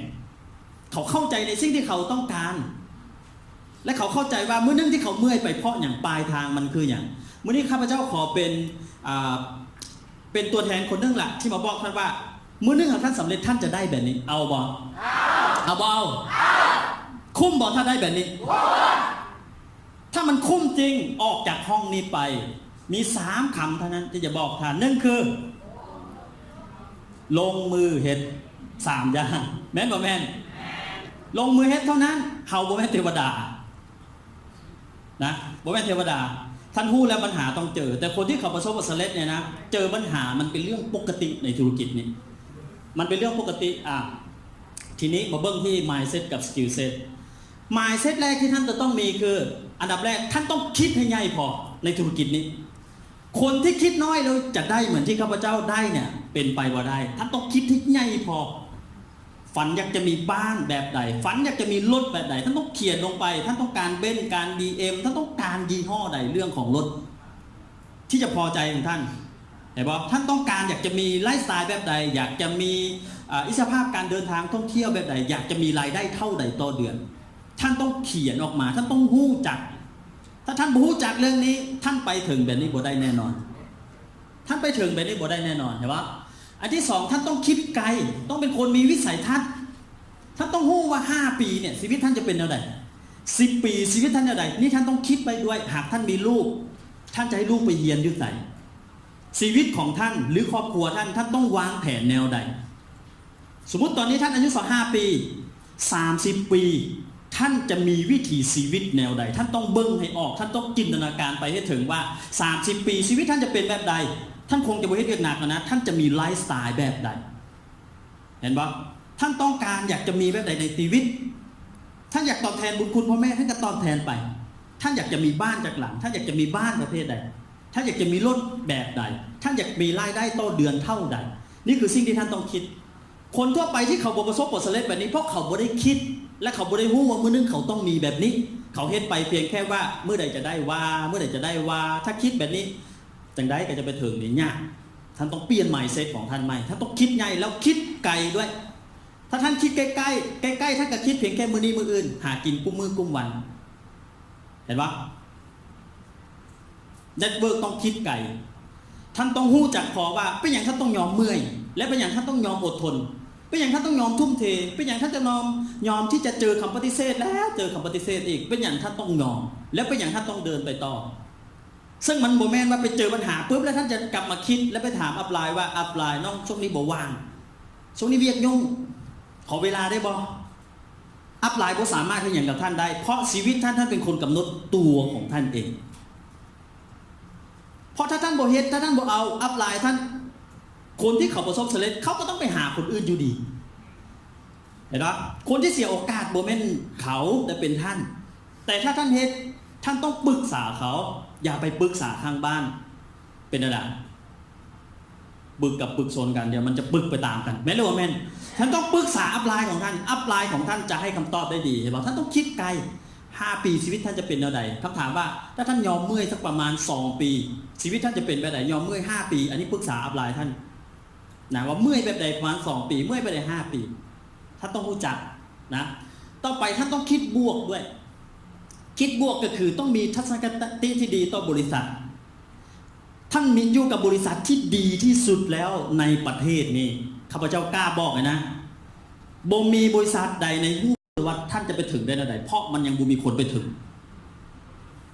แม่นบ่แม่นแล้วเขาก็พยายามที่จะนำเสนอท่านว่าเนี่ยท่านเฮ็ดแล้วท่านจะได้แบบนี้มันดีกว่าจังซี่จังสั้นสุดท้ายปุ๊บพอถ้าท่านหลงเข้าไปท่านอาจจะมาฮู้ทีหลังว่าตายห่า มันไม่ได้เป็นเหมือนเจ้าคิดเลยเห็นไหมแต่ข้าพเจ้ากล้าบอกเลยนะว่าท่านอยู่กับบริษัทที่ดีที่สุดแล้วบริษัทที่มีความมั่นคงและมีอัตราการเติบโตอย่างต่อเนื่องมีสาขามีซอฟมีอย่างต่างๆอำนวยความสะดวกให้ท่านอย่างดีเลยเหลือเพียงแค่ท่านนั่นแหละเห็นไหมท่านต้องคิดบวกกับอัพไลน์ของท่านคนที่ฮักท่านที่สุดคืออัพไลน์ของท่านนั่นแหละอัพไลน์ของท่านเข้าใจเขาอัพไลน์บ่แม่ทีมคนที่สปอนเซอร์แน่นอนคนบางคนที่ส่วนท่านขับรถแต่มีอัพไลน์ที่สูงขึ้นไปท่านต้องปรึกษาเขาแล้วกับปรึกษาเขาอย่ารอให้เขาถามว่าท่านเข้าใจบ่ท่านรู้จักหรือยังอยากจะรู้บ่ท่านต้องมีสิ่งหนึ่งแหละที่ท่านคนจะประสบผลสำเร็จต้องมีคือท่านต้องมีความกระหายที่อยากประสบผลสำเร็จอยู่ตลอดเวลาเห็นไหมมีความกระตือรือร้นที่จะประสบผลสำเร็จต่อไปคือคิดเป็นผู้ให้คนที่สำเร็จทุกคนเขาแบ่งปันเขาถึงสำเร็จถ้าท่านตั้งเป้าหมายท่านต้องคิดว่าท่านจะช่วยไผ่ดีแต่บ่ได้ตั้งเป้าหมายว่าเราจะเป็นอย่างดีแล้วท่านก็จะมาโฟกัสเพียงแค่ตัวเองธุรกิจนี้ถ้าท่านอยากสำเร็จท่านต้องไปพัฒนาคนตามหลังให้สำเร็จแล้วจะพัฒนาได้ในใดล่ะปรึกษาท่านอีกทีปรึกษาแม่ทีมท่านอีกทีนะคิดเป็นผู้ให้คิดเป็นผู้แบ่งปันคนที่สำเร็จเขาล้วนแล้วแต่เป็นผู้ให้สังเกตเบื้องอัพไลน์ของทุกท่านว่าเขาขึ้นเวทีเขาสอนเขาให้ความรู้แล้วให้ความรู้อีกบางครั้งเนี่ยเราเว้าบอกเข้าใจเขาก็ให้โอกาสที่จะต้องให้ฉะนั้นมือนึงหากเราให้แบบนี้ความสำเร็จเขาจะสูงขึ้นธุรกิจนี้คือการให้คนอื่นได้ในสิ่งที่เขาต้องการแล้วท่านจะได้ในสิ่งที่ท่านต้องการท่านต้องให้ก่อนเห็นปะท่านต้องแบ่งปันแต่การให้ทีนี้มันมีอยู่2อย่างหนึ่งถ้าให้ผิดวิธีเนี่ยมันคือการทำลายไปเลยแล้วให้แบบใดให้ถูกวิธีต้องสอนองค์กรหาปลาอย่าไปหาปลาให้เขาการหาปลาให้เขาก็เหมือนกับตัดแข้งตัดขาเขาเห็นบอกท่านต้องเชื่อมั่นว่าองค์กรของท่านเนี่ยสามารถมีศักยภาพที่จะเติบโตก้าวไปสู่ความสำเร็จได้ให้โอกาสเขาที่จะเติบโตเฮียนหู้ให้เขาที่จะก้าวไปทีละก้าวได้เฮียนหู้กับมันนะทีนี้มาเบิ่งว่าทักษะตัวใดที่ท่านต้องมีนอกจากหมายเซ็ตคนบางคนเนี่ยอยากอย่างเดียวแต่ทีนี้ท่านต้องมาเรียนรู้ทักษะการขายว่าท่านต้องขายแนวใดส่วนหนึ่งข้าพเจ้าเห็นว่าทุกท่านมีประสบการณ์แล้วล่ะแล้วถ้ายังบ่มีท่านเข้าไปเรียนรู้ตามเซ็นเตอร์เข้าไปเรียนรู้ตามหลักสูตรหรือว่าจะเป็นเลเวล1เลเวล2เลเวล3ทักษะการขายจะขายแนวใดแล้วจะขายตัวใดถ้าจะขายอย่างเครื่องกรองน้ำท่านก็ต้องรู้เกี่ยวกับเครื่องกรองน้ำกลุ่มลูกค้าคือผู้ใดถ้าจะขายอย่างขายไข่มุกท่านก็ต้องรู้จักว่ากลุ่มลูกค้าคือผู้ใดคุณสมบัติของสินค้าดีแนวใดแล้วเอาไส้หรือยังแต่ว่าทักษะพวกนี้ท่านต้องขายให้ได้มีท่านใดที่ย่านการขายได้ลองยกมือโดยรวมแล้วทุกคนล้วนแล้วแต่ขายมาทั้งนั้นถามว่าถ้าข้าพเจ้าผมมาถึงจุดนี้เนี่ยถามว่าข้าพเจ้าประสบสำเร็จอะไรข้าพเจ้าก็ขายทั้งความคิดขายทั้งตัวผลิตภัณฑ์เห็นบ่อันนี้เป็นเรียนรู้เพิ่มเติม2ทักษะการขยายเป็นอย่างต้องขยายท่านมีรายได้เป็นแสนบ่ได้ดอกหากท่านบ่ขยายท่านมีรายได้หลายแสนบาทบ่ได้แน่นอนหากท่านบ่ขยายคนที่เขาประสบผลสำเร็จเพราะเขาขยายธุรกิจของเขาขยายการขยายคือการสปอนเซอร์คนเข้ามาอย่างต่อเนื่องอย่าไปย่านว่าเข้ามาแล้วย่านดูแลบ่ทันอย่าไปย่านว่าโอเคเข้ามาแล้วย่านตามเขาบ่ทันบ่หน้าที่คือสปอนเซอร์คนเข้ามาคนที่คอยจะเคียงบ้านเคียงไร่กับท่านก็คือแม่ทีมของท่านเขาบ่ปาท่านแน่นอนฉะนั้นท่านต้องสปอนเซอร์และให้ใดจะสปอนเซอร์คนมาได้อย่างต่อเนื่องท่านก็ต้องหารายชื่อให้ได้อย่างต่อเนื่องพบปะคนบางทีปัจจุบันมันมีช่องทางออนไลน์ด้วยอยากจะแอดผู้ใดอยากจะลงอยากจะทักอยากจะอย่างต่างๆผู้ใดเห็นบ่ถ้าท่านเข้าใจเนี่ยการเข้าหาคนในยุคปัจจุบันมันไม่ได้ยากเลย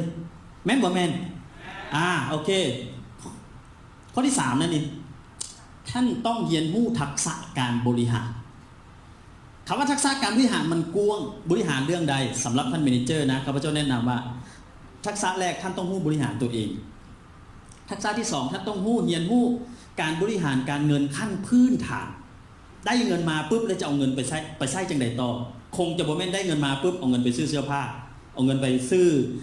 เกิบเอาเงินไปซื้ออย่างต่างๆแต่งตัวให้ดูดีดูเด่นเห็นปะแต่งตัวให้มีความน่าเชื่อถือ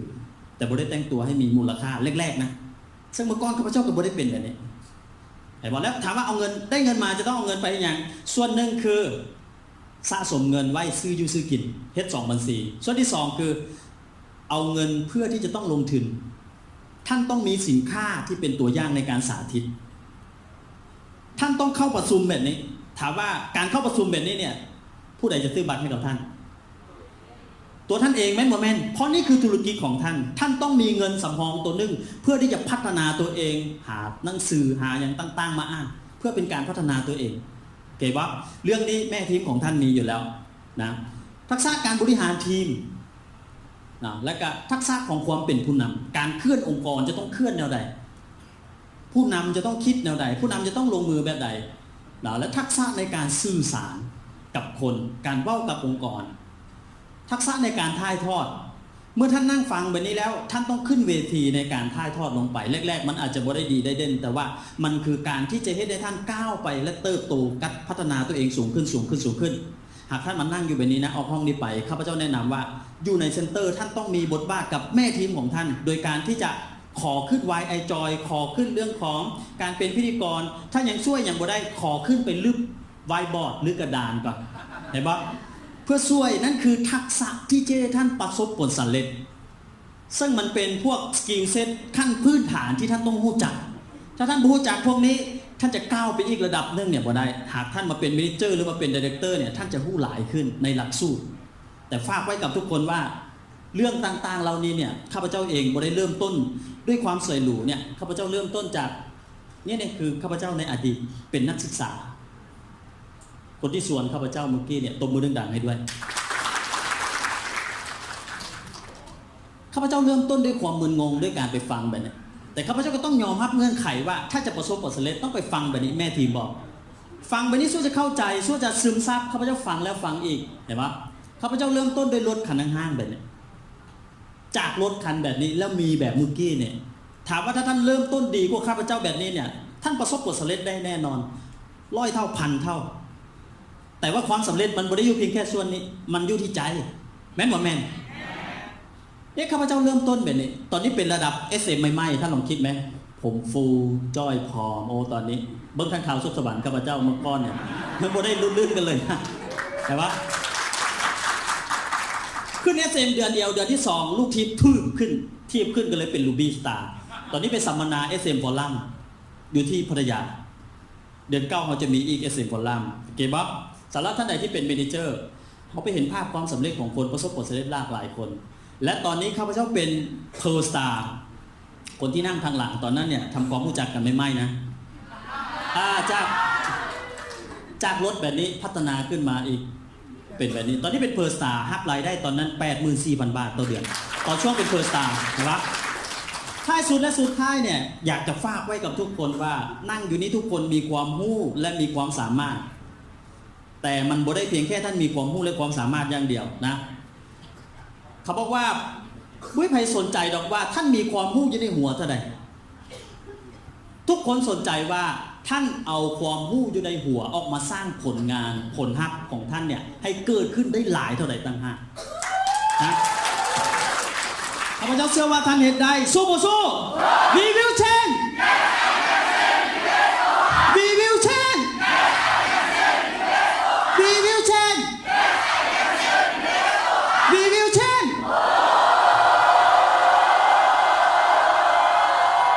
Yes พบกันในโอกาสหน้ามอบโชคดีให้กับพิธีกรทุกซอทุกส่วน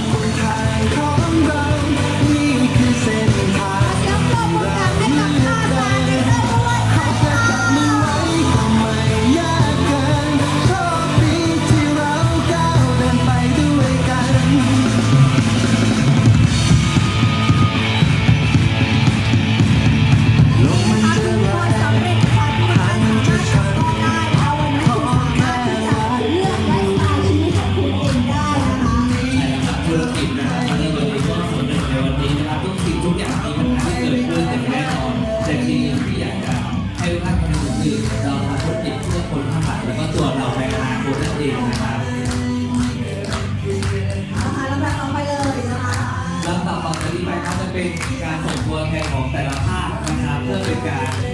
ประกาศเป้าหมายนะครับใน แล้วว่าน่าจะทำยังไงบ้างนะครับท่านแรกเลยครับขอเสียงปรบมือกับเอเมอรัลติ๊กแก้วสว่างครับจากภาคเหนือครับท่านที่สองครับข่าวสารเตอร์คำล่าแก้วกัญญาครับจากตัวแทนจากภาคกลางนะครับท่านที่สามครับนายก้อนสารเตอร์กองแพ